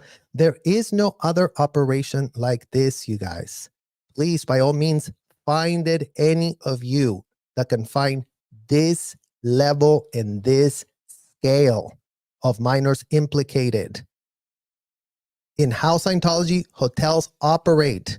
And don't come with, oh, well, the Jehovah's also did it, and over here the Jehovah's didn't have technology, you guys. The Jehovah's didn't have hotels, you guys. The Jehovah's didn't have sessions where they could lock you up against your will for hours on end, strapped to a machine, asking you disgusting questions. Lucky for them, if somebody went off and did that on their own, then they can blame it on that person. They have the plausible deniability from the rhetoric. What L. Ron Hubbard doesn't give his proteges is that plausible deniability, because it's in the rhetoric what is indefensible. Mike Rinder's actions are just copycat of his daddy figure, L. Ron Hubbard. So it's in the rhetoric what in the hell he did wrong and what in the hell he normalized. Then he's got even more exposure, since he did take it upon himself to spend 10 years working with attorneys to prop it up, to come up with an infrastructure where, you know, we already told you guys, they came up with these fake AF things that even L. Ron Hubbard didn't come up with. Narconon, Criminon, Able, all these BS side gigs. That is all it took the IRS to be like, okay, I guess you're really going to help a lot of people get off drugs, and we really shouldn't tax you because, you know, aren't you going to be Santa's little helpers?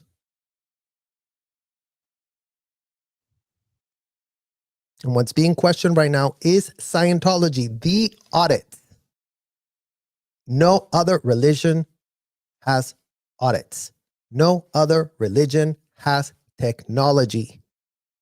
Technology, by the sheer name of the MF word, is done rote AF. Step 1, step 2, step 3, step 4. If you apply technology that is written with bad code, and you have no critical shred of critical thinking skills for yourself, and you're just a robot, like a total no agency idiot that just goes and says, oh, lock up against their will, ask them deranged questions, double down and triple down if they get upset. Okay, let's go. L. Ron Hubbard did write it. I can go and do it. So that's where they have no, oh, I didn't know. You knew. You knew. The problem with all Scientologists is, as of today, all of you defend L. Ron Hubbard. Try to defend your MF savior. Try it real quick. Because that's when they're going to start short-circuiting, you guys. You cannot defend the indefensible. If these people want to defend, go call up a criminal attorney, and all they're going to tell you is plead insanity. You mean you knew? You mean you recorded it? You mean you transcribed it? You mean you signed a contract? You mean you did the courses? Then how in the hell are you not implicated up to your MF ears? all Scientology parents that traffic their kids into the Sea Org. All of y'all. All of y'all. There would be no kids inside of the hotels had there been not willing parents signing them up.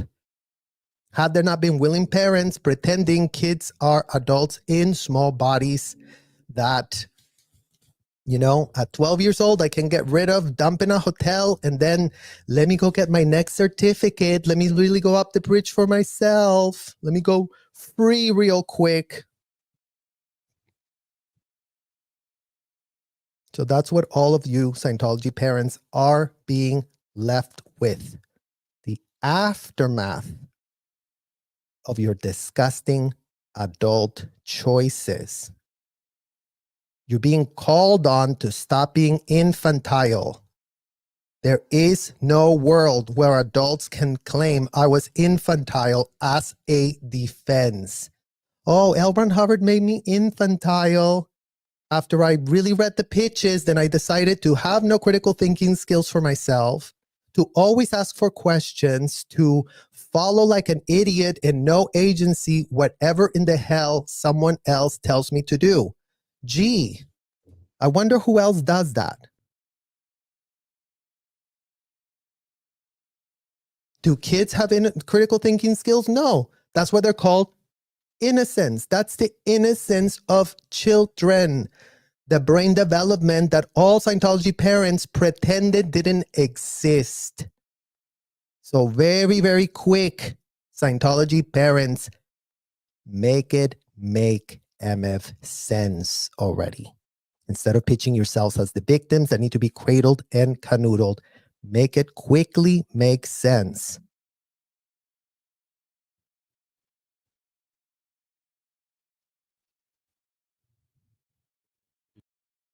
Scarlet Hannah has been under immense pressure not to tell her story.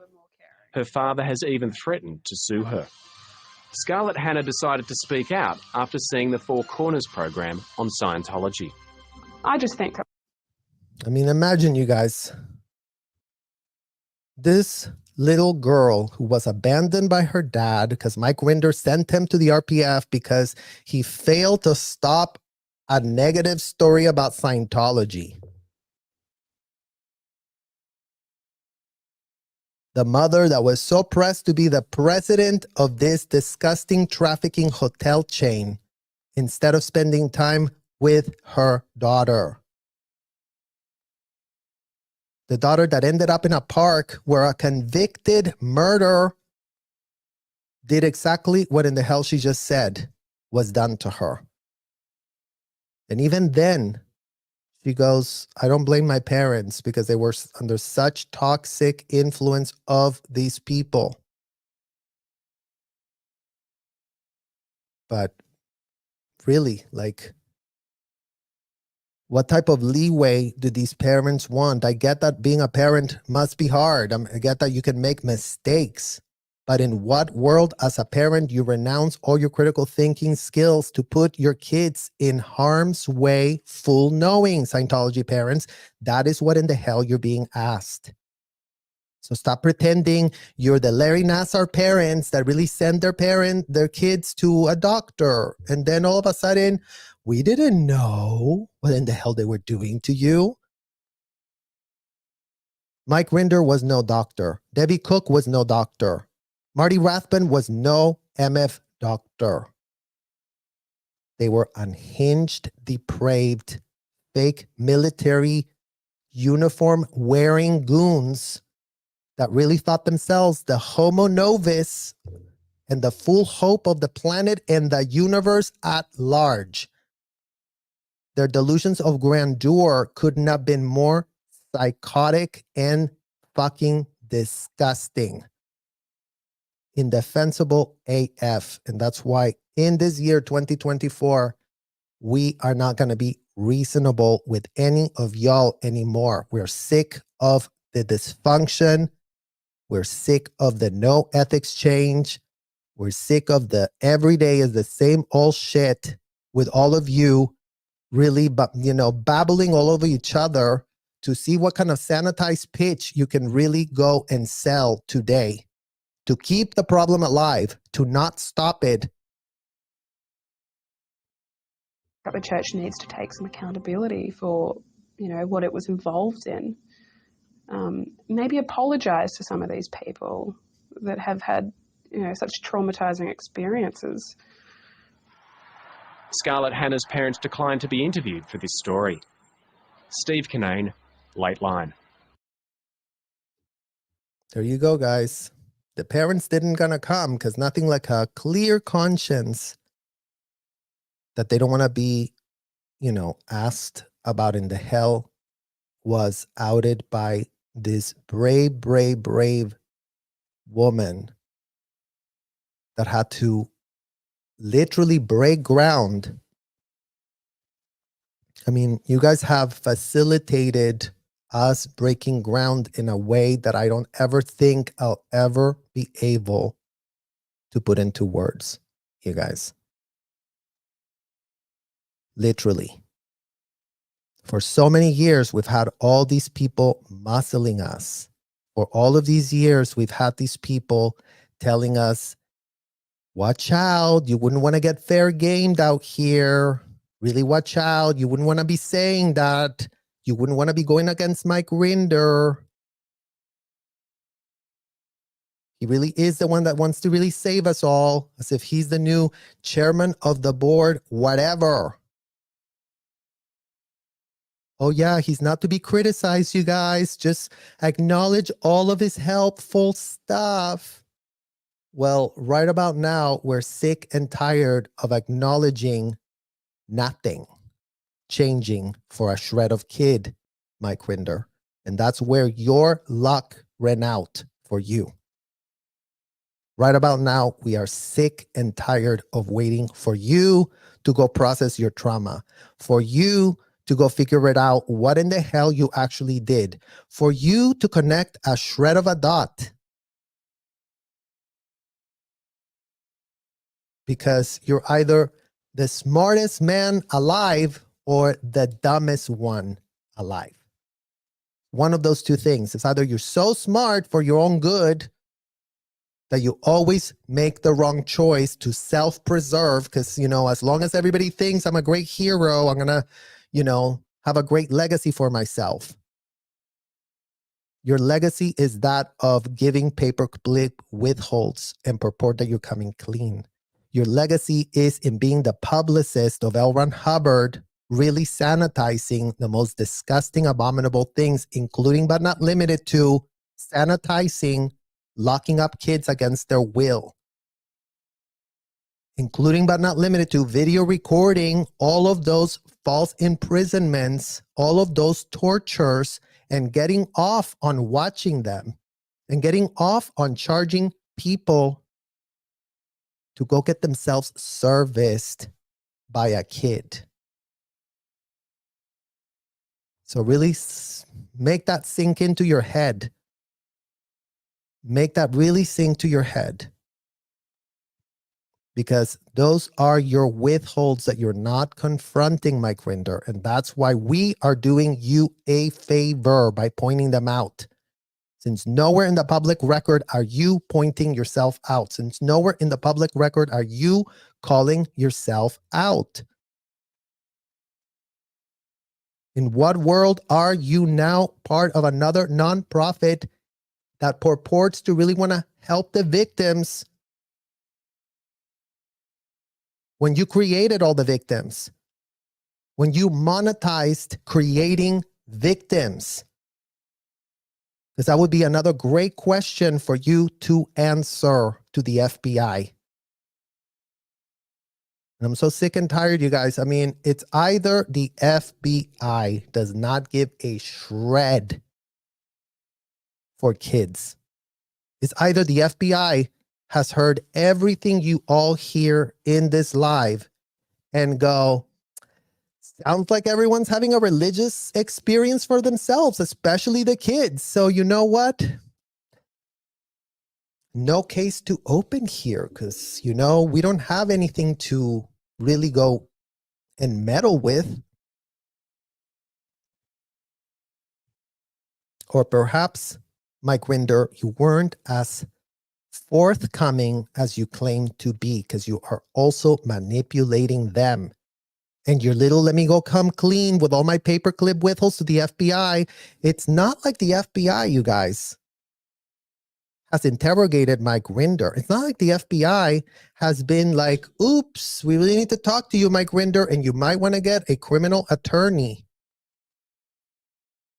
It's not that type of relationship that Mike Rinder has had with the FBI. It's not that type of scrutiny that he subjected himself, because although he spent his entire life pitching to everyone else, incriminate yourself, who gives a shred about the Fifth Amendment, incriminate, go do these disgusting audits and just incriminate away, and we'll float it all out, and we'll just, really let you launder your felonies inside of our cozy hotels.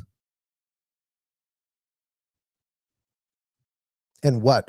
We're saying that Rinder went with that level of transparency that he has nowhere on the public record to show.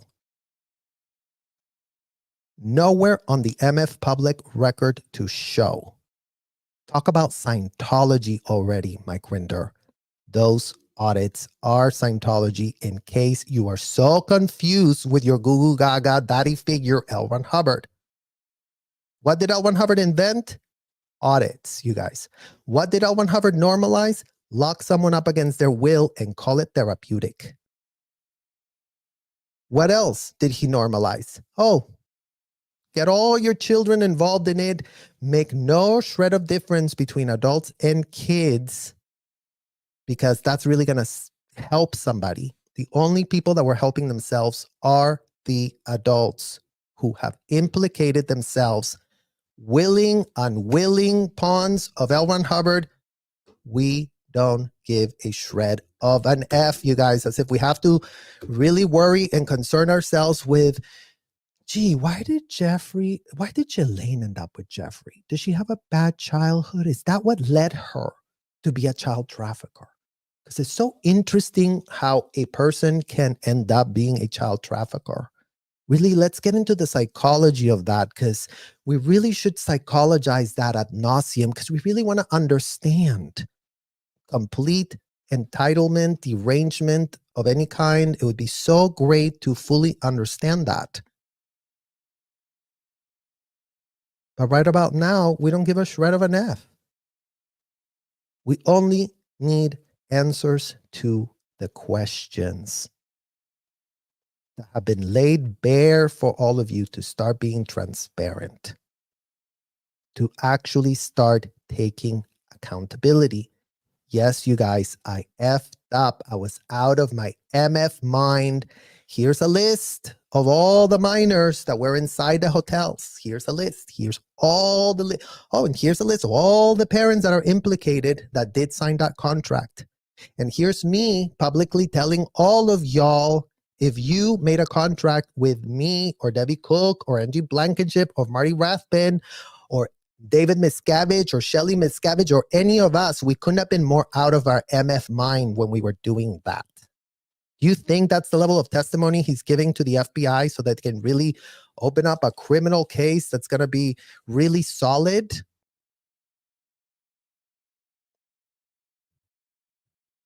Because that's not what the facts support. The facts so far as of the year 2024 is all manner of people telling us that they really have done a lot of talking, and somehow all that talking has resulted in no change. Not great, you guys. All the talking, all the hours they've wasted of all the idiots at the corporate media and the law enforcement that really have been pathetic enough to not connect a shred of a dot. Oh yeah, let's really sit here with the people that did it all and question them with nothing. Well, that is what in the hell we're talking about. The FBI, unlike Scientology, the FBI cannot probe, right? Because, they're innocent until proven guilty, and we got to be real nice to you and really sit down. Would you like some coffee? Would you really want to drink a little bit of coffee? We just really would like to get some opinions from you. Okay, so what happened to you? Uh-huh. Hmm.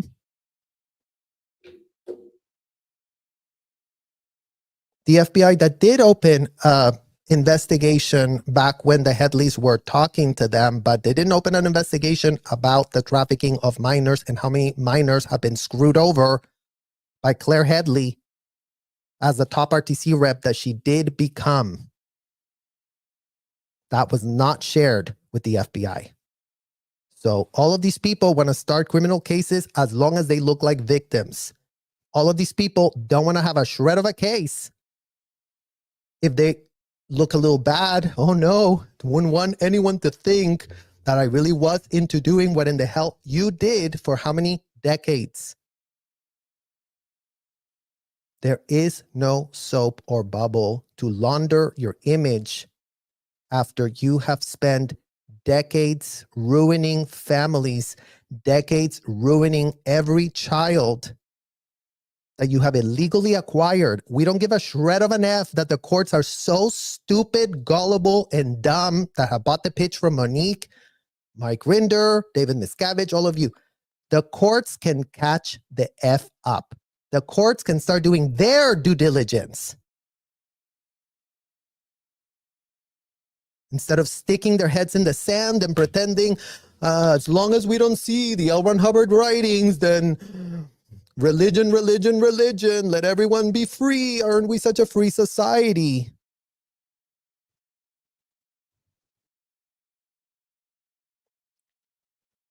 The United States is a free from any shred of laws enforced society, thanks to Mike Rinder, Debbie Cook, Marty Rathbun, Shelley Miscavige, David Miscavige, and every last shred of executive that had anything to do with ideating, with masterminding, with plotting, with scheming, with conspiring to put false pitches so that the idiots at the IRS could really sign their little note that they were all about saving the world. So since those false pitches couldn't have been more MF false, IRS, you all could not be any more implicated. Imagine the IRS today, you guys, gets a parent in Scientology that goes to the hotel, pays $500 an hour to be asked, have you committed any felony for which you have not been arrested? And all of a sudden he says, oh, well, yeah, actually, I've been essaying my daughter. Okay, when did you essay her? How did you essay her? Where did you essay her? How many times did you essay her? What were you doing? What was she doing? What did you do with your hands? What did you do with your fingers? What did you do with your toes? What did you do with this? What did you do with that? Tell us everything. We have to be implicated from A to Z. Is how these audits are run, just so no one's confused about it. So L. Ron Hubbard said that as long as you didn't have every last shred of detail of self-admitted felony, that it wasn't gonna blow. So yes, you have to dig, get every detail, every disgusting, sordid, nauseating detail is what in the hell they taught me as a child to pull the withhold. That's all they told us. Oh, pull the withhold, pull it.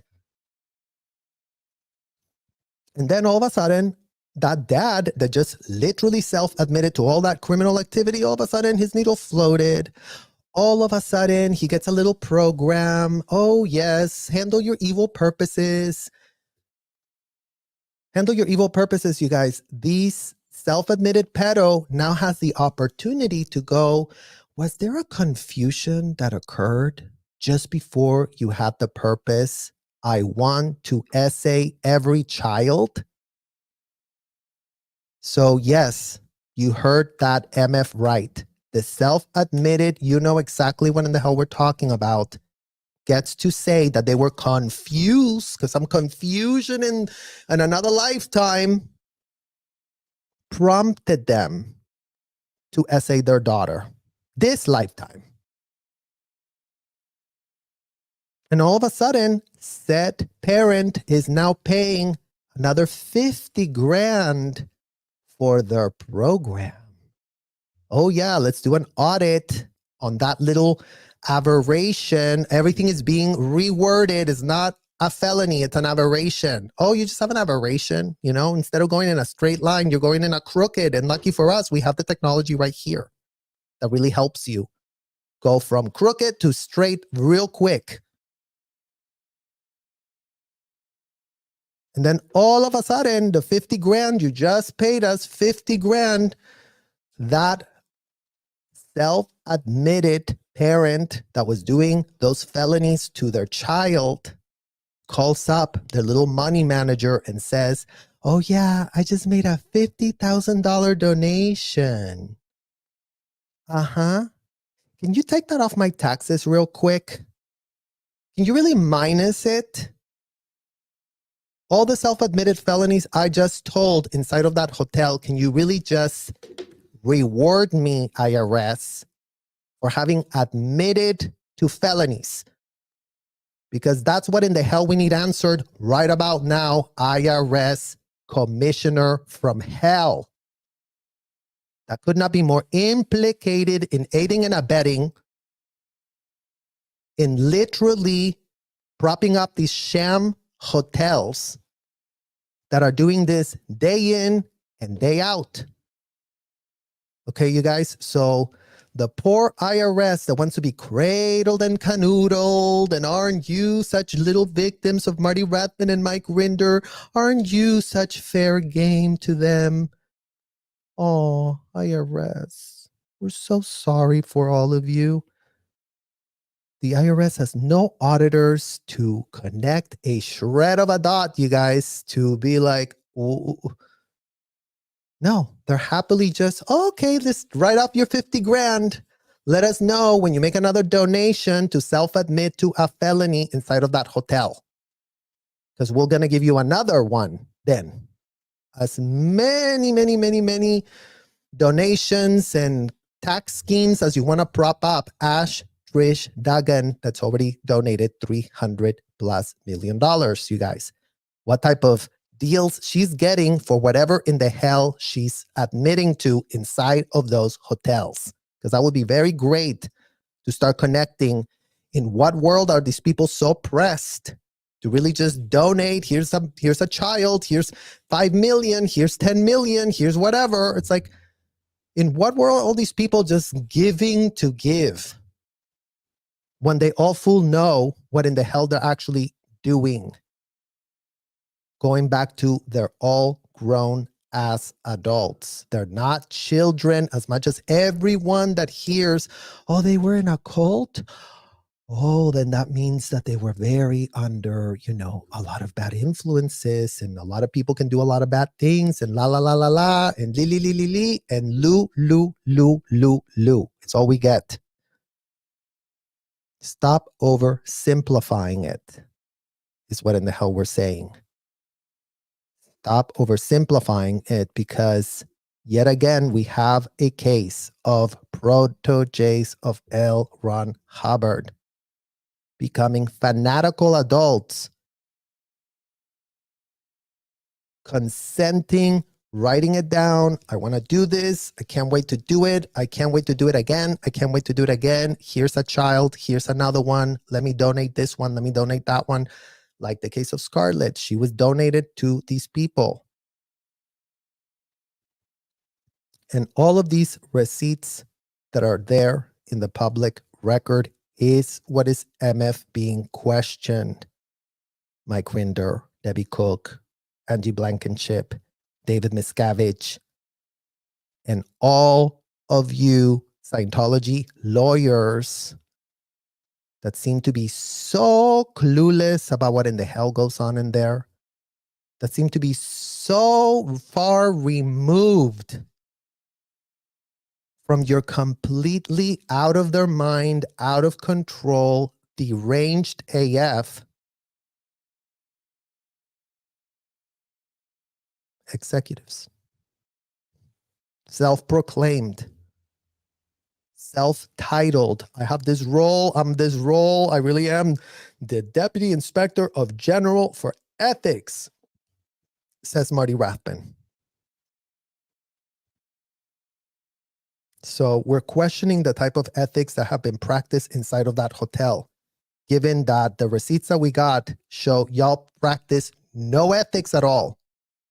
You'll actually practice the definition of utterly depraved, insane, entitled, crazy asses, proteges of L. Ron Hubbard, that are too pressed and too proud to admit to anything. So for all of you who keep asking, oh, but don't you... They have not admitted to a shred of thing, you guys. They have not been under criminal investigation. And for all of you who are, what can we do? And maybe we can talk to a lawyer. A shred of a lawyer is not going to be able to do anything. This ain't a civil matter. This ain't a civil matter. This ain't like, oh yeah, you know, real big misunderstanding. All kids trafficked under these circumstances deserved criminal investigations. And lucky for us, these people kept a ton of paperwork in the type of abuse that they were all about. Because our own files, our own Scientology files, our own case.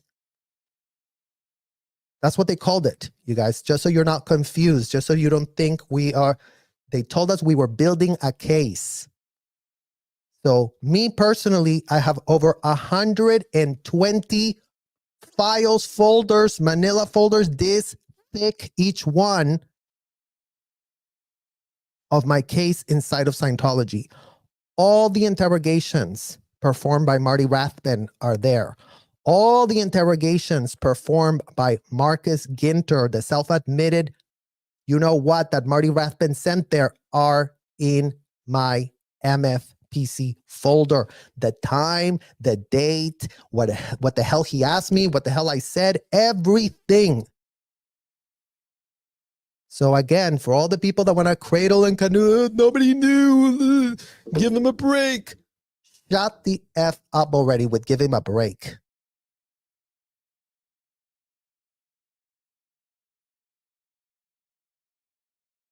There is no breaks when you were breaking the law full knowing. There is no breaks when you had all the top attorneys on retainer and every unlawful thing got carried out without a shred of guardrails for themselves.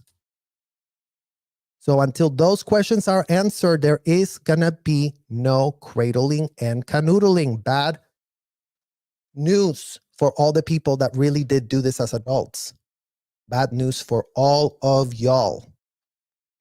Because as much as you guys are becoming aware of the facts, the simple AF facts, you guys, we don't have to spend a million years really explaining to you what Sinu is and really explaining to you what the L rundowns are and when you go OT and la la la la la. All of that couldn't be more infantile or pathetic or useless. Let's dumb it down to what in the hell it is. Why are kids locked up against their will, being deposed, asked disgusting unhinged questions by grown-ass adults that are video recording said tortures, which is what in the hell it actually is by the definition of torture, you guys. This is why criminals are afforded an attorney before they get interrogated. That's why they're afforded an advocate. Well, today, as of this year 2024, we're advocating for the rights of kids to not be locked up under those conditions that were normalized by all of these executives. Is that too much to MF ask? I think not. All they have to do is get on the record and start actually corroborating what in the hell we're saying. And what in the hell we're saying is the policies of Scientology, because that's what in the hell we're citing here, you guys. Not citing our viewpoint or our opinion. My opinion is irrelevant. My viewpoint is irrelevant. I couldn't be more irrelevant. I couldn't have been more of a pawn in a scheme. But I would know what in the hell is written in those policies. I would know that by no choice of my own. And y'all wouldn't know that, so no reporter would know that because no one understands what in the hell L. Ron Hubbard wrote because nobody wants to take the time to read it. And I don't blame you. I don't MF blame you. I didn't want to read what in the hell L. Ron Hubbard wrote when I was roped in and ensnared to be part of this disgusting hotel. I had no choice in the MF matter. I had to sit there Monday to Monday reading L. Ron Hubbard ad nauseum, listening to L. Ron Hubbard, how he really interrogated people, told to become like L. Ron Hubbard every single MF day of my stint inside of those disgusting hotels. So that's what in the hell people need to start blowing the whistle on themselves already. Stop curating, sanitizing the disgusting abominations from L. Ron Hubbard. Because the more you guys understand what in the hell those are, the less patience we have for BS. Because we don't have time, patience, or bandwidth for more BS. We're literally maxed out on the bandwidth for BS, as if we don't have 73 years on the public record of pure corruption, pure BS, pure excuses, pure derangement and delusions, which is all that it took apparently to literally run these hotels and still be running these hotels and still have children that are being audited today. Today, kids are being audited. Today, they're being sent to ethics. Today, underage minors are being trained to become interrogators.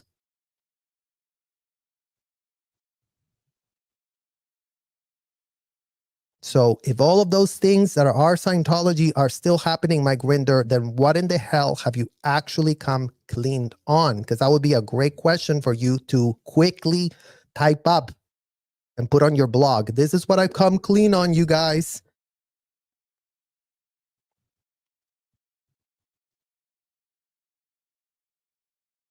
That we have audited your public record, and your public record shows paper clip after paper clip withhold after paper clip withhold. And you know what? With paper clip withholds, you guys, investigations get nowhere.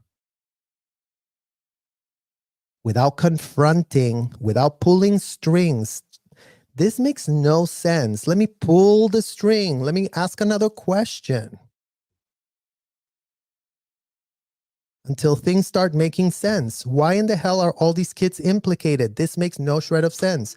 Oh, because all the parents thought that they weren't kids. Okay. And then what happened? And then what happened? And then what was the result of that you did yourself?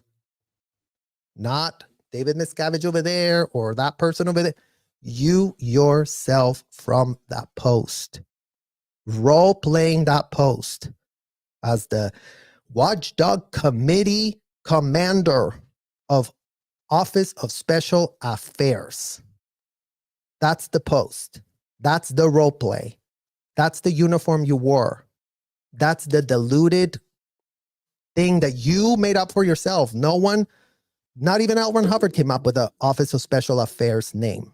So this couldn't be more of your problem if you hadn't even literally fabricated and spent your entire formative years and subsequent adult years working on this conspiracy.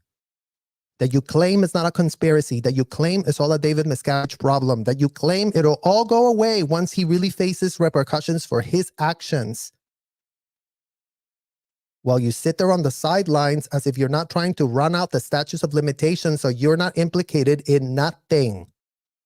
Well, too bad. Too bad for that delusion that you, Marty Rathbun, and Debbie Cook are really having for your damn selves.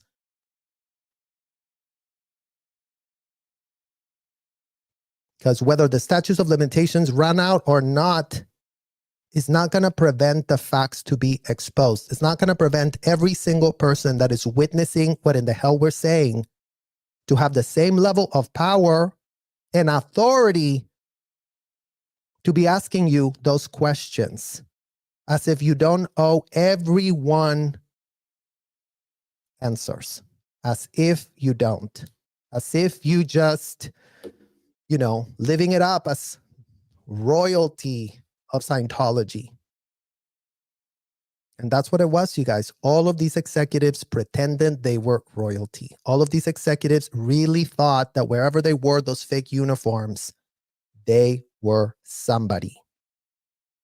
And that is the problem of their delusion and their derangement, because the entitlement came from the delulu. So let's check out here on the chat. Jackie, you are helping every person who's exposed to your insight, your vulnerability, and your bravery. Thank you so much for that, Jackie. Well, our insight is for whatever happened to those kids, you guys. Our insight is for all of you who have invested a lot of your time, mind you, who have invested a lot of money on this issue, mind you, who have invested hours and hours to hear what is going on inside of these hotels. And it needs to be exposed because there is no other way to get out of this problem. Fancy Nancy, thank you for the super sticker, Fancy Nancy. I like your name. Indigo Twin, good work, sir. Just remember to take care of yourself and stay safe. Thank you, Indigo Twin. Absolutely, you guys. This advocacy work comes with the requirement of having our own oxygen mask. Part of that oxygen is you guys, believe it or not. Part of that oxygen is knowing that we feel we are, for the first time in our lives, being listened to, taken seriously, not just being muscled. And we couldn't be more protected today, thank God.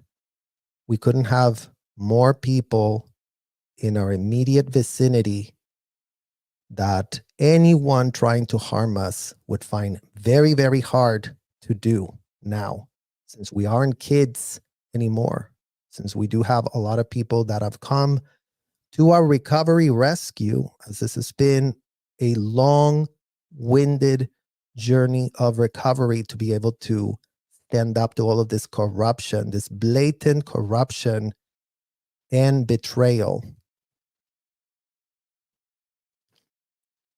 Beachcomber, preach it, brave Surge. Thank you, Beachcomber. I appreciate it. Hasadiga, Serge, you're awesome. I really needed to hear this. I was never a Scientologist, but I've been interested in cults for ages. Your viewpoint was the piece of the puzzle I was missing. Oh, well, wonderful, Hasa. Thank you for that. Well, you guys, and all I would say is, like, cults get, part of the cult thing is that everything gets to be made very complex and mysterious, as if it's all this, like, and at the end, all a cult is a complete racketeering scam. So as much as we see all these documentaries, what is Nexium but a racketeering scam? What is the twin flame lights but a racketeering scam? They're all following the same business model ad nauseum.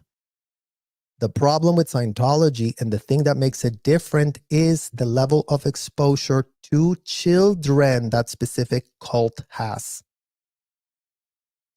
Other than the children of God, who are also absolutely abominable, what the hell they did to children.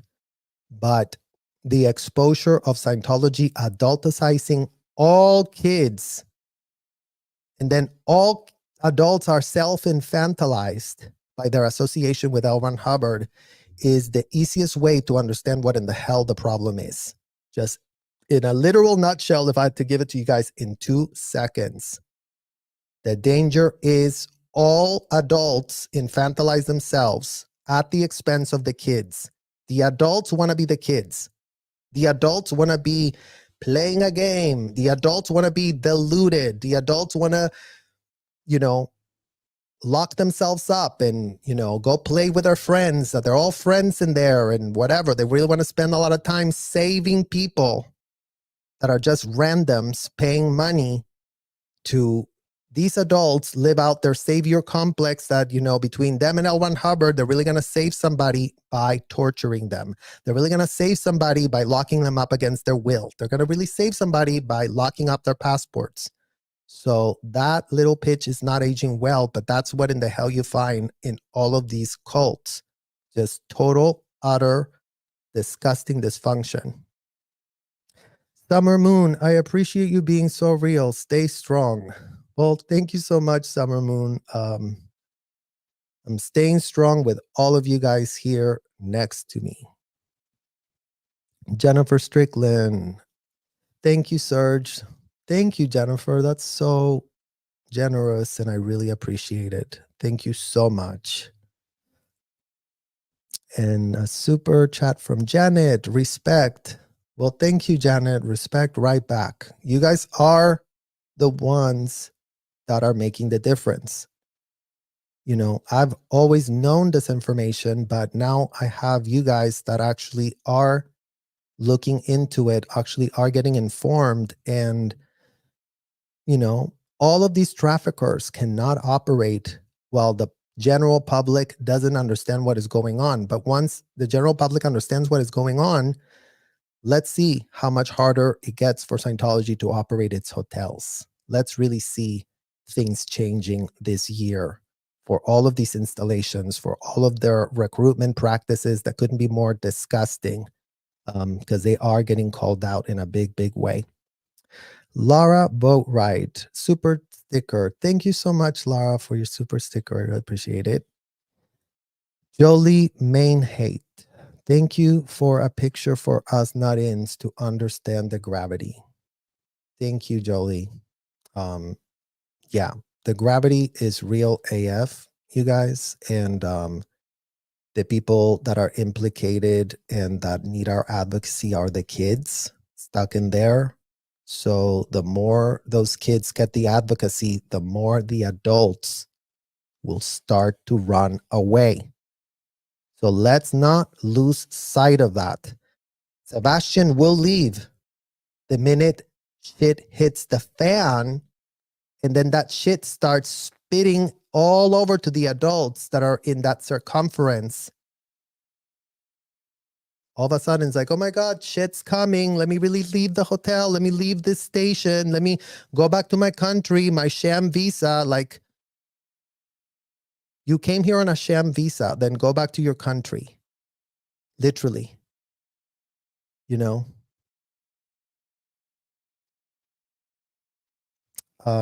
Gail DE, thank you so much for your super chat, Gail. Lethanda, your voice is so important. Thank you for making it heard. Oh, thank you, Lethanda. I really appreciate it. Cute little kitty. Pepperoni Nips. My heart is heavy for you. Take a bow. Great job. Thank you, Pepperoni. I appreciate it. I took a bow. Okay, you guys. Gail DE, if you put a post on Twitter, I will share it with relevant journalists and politicians in Australia, only if you want. Thanks. Thank you, Gail DE. Yeah, I'm not a big Twitterer. So I don't know. I need to get, I guess, more into Twitter, because I do know that the journalists are there. And I am speaking to a couple of people in Australia, and I'll let you know how that goes, because yes, I believe Australia could be instrumental in moving this. And all it would take is one country to really shut this off, you guys, so that, just like it took one country to prop it up, one country shutting it down can really have that domino effect.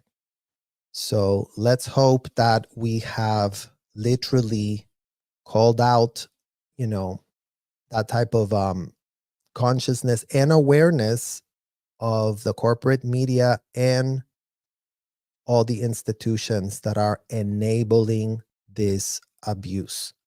Because we cannot forget, and Jeffrey and Jelaine have literally paved the way to show us how JP Morgan is implicated, how, their little bankers were implicated, their little chauffeurs were implicated, their little this was implicated, as if it doesn't literally take a whole entire nation to stand behind and enable these disgusting atrocities. That's what it takes, you guys. It takes the IRS, takes the FBI, takes the LAPD, takes the Clearwater Police, takes every single last shred of adult stuck in the hotels thinking that L. Ron Hubbard really is their homie. And, is their homie if they want to go to jail, is their homie if they want to violate the law, is their homie if they want to be cradled and canoodled and considered infantile people that can, pretend that all of a sudden they didn't have a shred of a clue. So go double check with all of those pitches, Scientology parents and adult executives, so you can actually start confronting what type of implication you have. What type of skin in the game did you have while you were stuck inside of those hotels? And then double check your age and double check how many kids were under your immediate area of control. Because once we start getting those type of testimonies on the record, you guys, once people really start coming clean about that, and it's not just, poor me story, I was so abused as an adult. Those stories are self-serving narratives. We need actual receipts from people that want to make a change and are not scared of calling themselves out, as that woman already showed that she was out there calling them out. Like, the amends can look in a million different ways. And we literally implore all the adults, go and make some amends. Go figure it out. We're not here sitting in judgment about anything other than the fact that you are all sitting there with your literal thumb stuck up your you-know-what, doing nothing. And that is being called out. And that is pathetic. And that is unconscionable. In what world did you get implicated in all of that? Only to leave and either grift or, I'm so under the radar, I don't want to talk about it anymore. All full knowing that minors are implicated. You don't have the luxury of deciding, if you had a shred of humanity in your head, to go, oh, I don't want to deal with that. It's too messy now. No, go and do your amends. You will feel so much better. You will feel so much greater. You will literally clean your hands, and you will do so much better for yourself. And all the kids will thank you. The ones that are stuck in there right now, they will have a lot to thank you for. For anybody that wants to be a role model and just literally, save the kids of Scientology. Never mind Shelly and Sebastian, they chose to be there. That's right, Martha. We are going to save the kids, you guys, and we're going to continue advocating, and our voice is growing, and all of you are tuning in, and we're all paying attention, and we're all asking very, very good questions, very, very smart questions that do deserve to be answered. And we are going to sharpen all of these people's critical thinking skills, because once we sharpen people's critical thinking skills, you guys, they won't have the ability to play dumb. The ability to play dumb has been their cover. Okay? So no more playing dumb, because all of y'all are informed now. All of y'all can see. It didn't take us talking about this for 10 years to really understand. I feel like, from the feedback that we're getting, it couldn't be more clear and self-evident what in the hell the problem is. So that is going to be what starts helping us really make a difference and really make a change that is so long overdue. And it is definitely gotten started because all of you are caring. So I want to thank all of you. I want to hope that all of you have an amazing, amazing weekend. Enjoy. Think about all those kids that we're going to save, and we're going to continue on this road of accountability and hopefully get to the redemption part, because the redemption part, the good news for all the Scientology people that did do the things that they need to do to redeem themselves, is, you know, when you're going to feel good. You're going to feel so good once you're redeemed. You're going to feel so good when you actually take responsibility and help. You're going to feel so good when your mind thinks of ways to actually really contribute to what in the hell needs to be undone. That's when you're going to feel good. That's when you're not going to feel defeated, Scientology executives and parents. When you really, really come clean and you're not like selectively looking at to what to come clean about. You couldn't be more exposed now. You have there's nothing for you to hide. We know everything. And everyone in this chat is learning what they didn't know. So we're going to continue talking to more kids. We have some great interviews scheduled because, again, the truth corroborates itself. And that truth is what's going to save all of us. And is what's giving us our power back. As trauma survivors, that's all you need to get your power back. That's what trauma did from us. Take it away. But you know what? Today would be a great day to reclaim that power, especially all of you that I know are here so supportive in this, you know, semi-recovery journey that we're all doing, as you also are dealing with your own challenges. And you're also, you know, have this contagion of courage. Courage is contagious, you guys. And for trauma survivors is the lifeline and the oxygen we need. We need courage. We need our own power back. So let's end off on that. And all of you have a wonderful, wonderful Saturday. And I will see you all very, very soon. Bye-bye.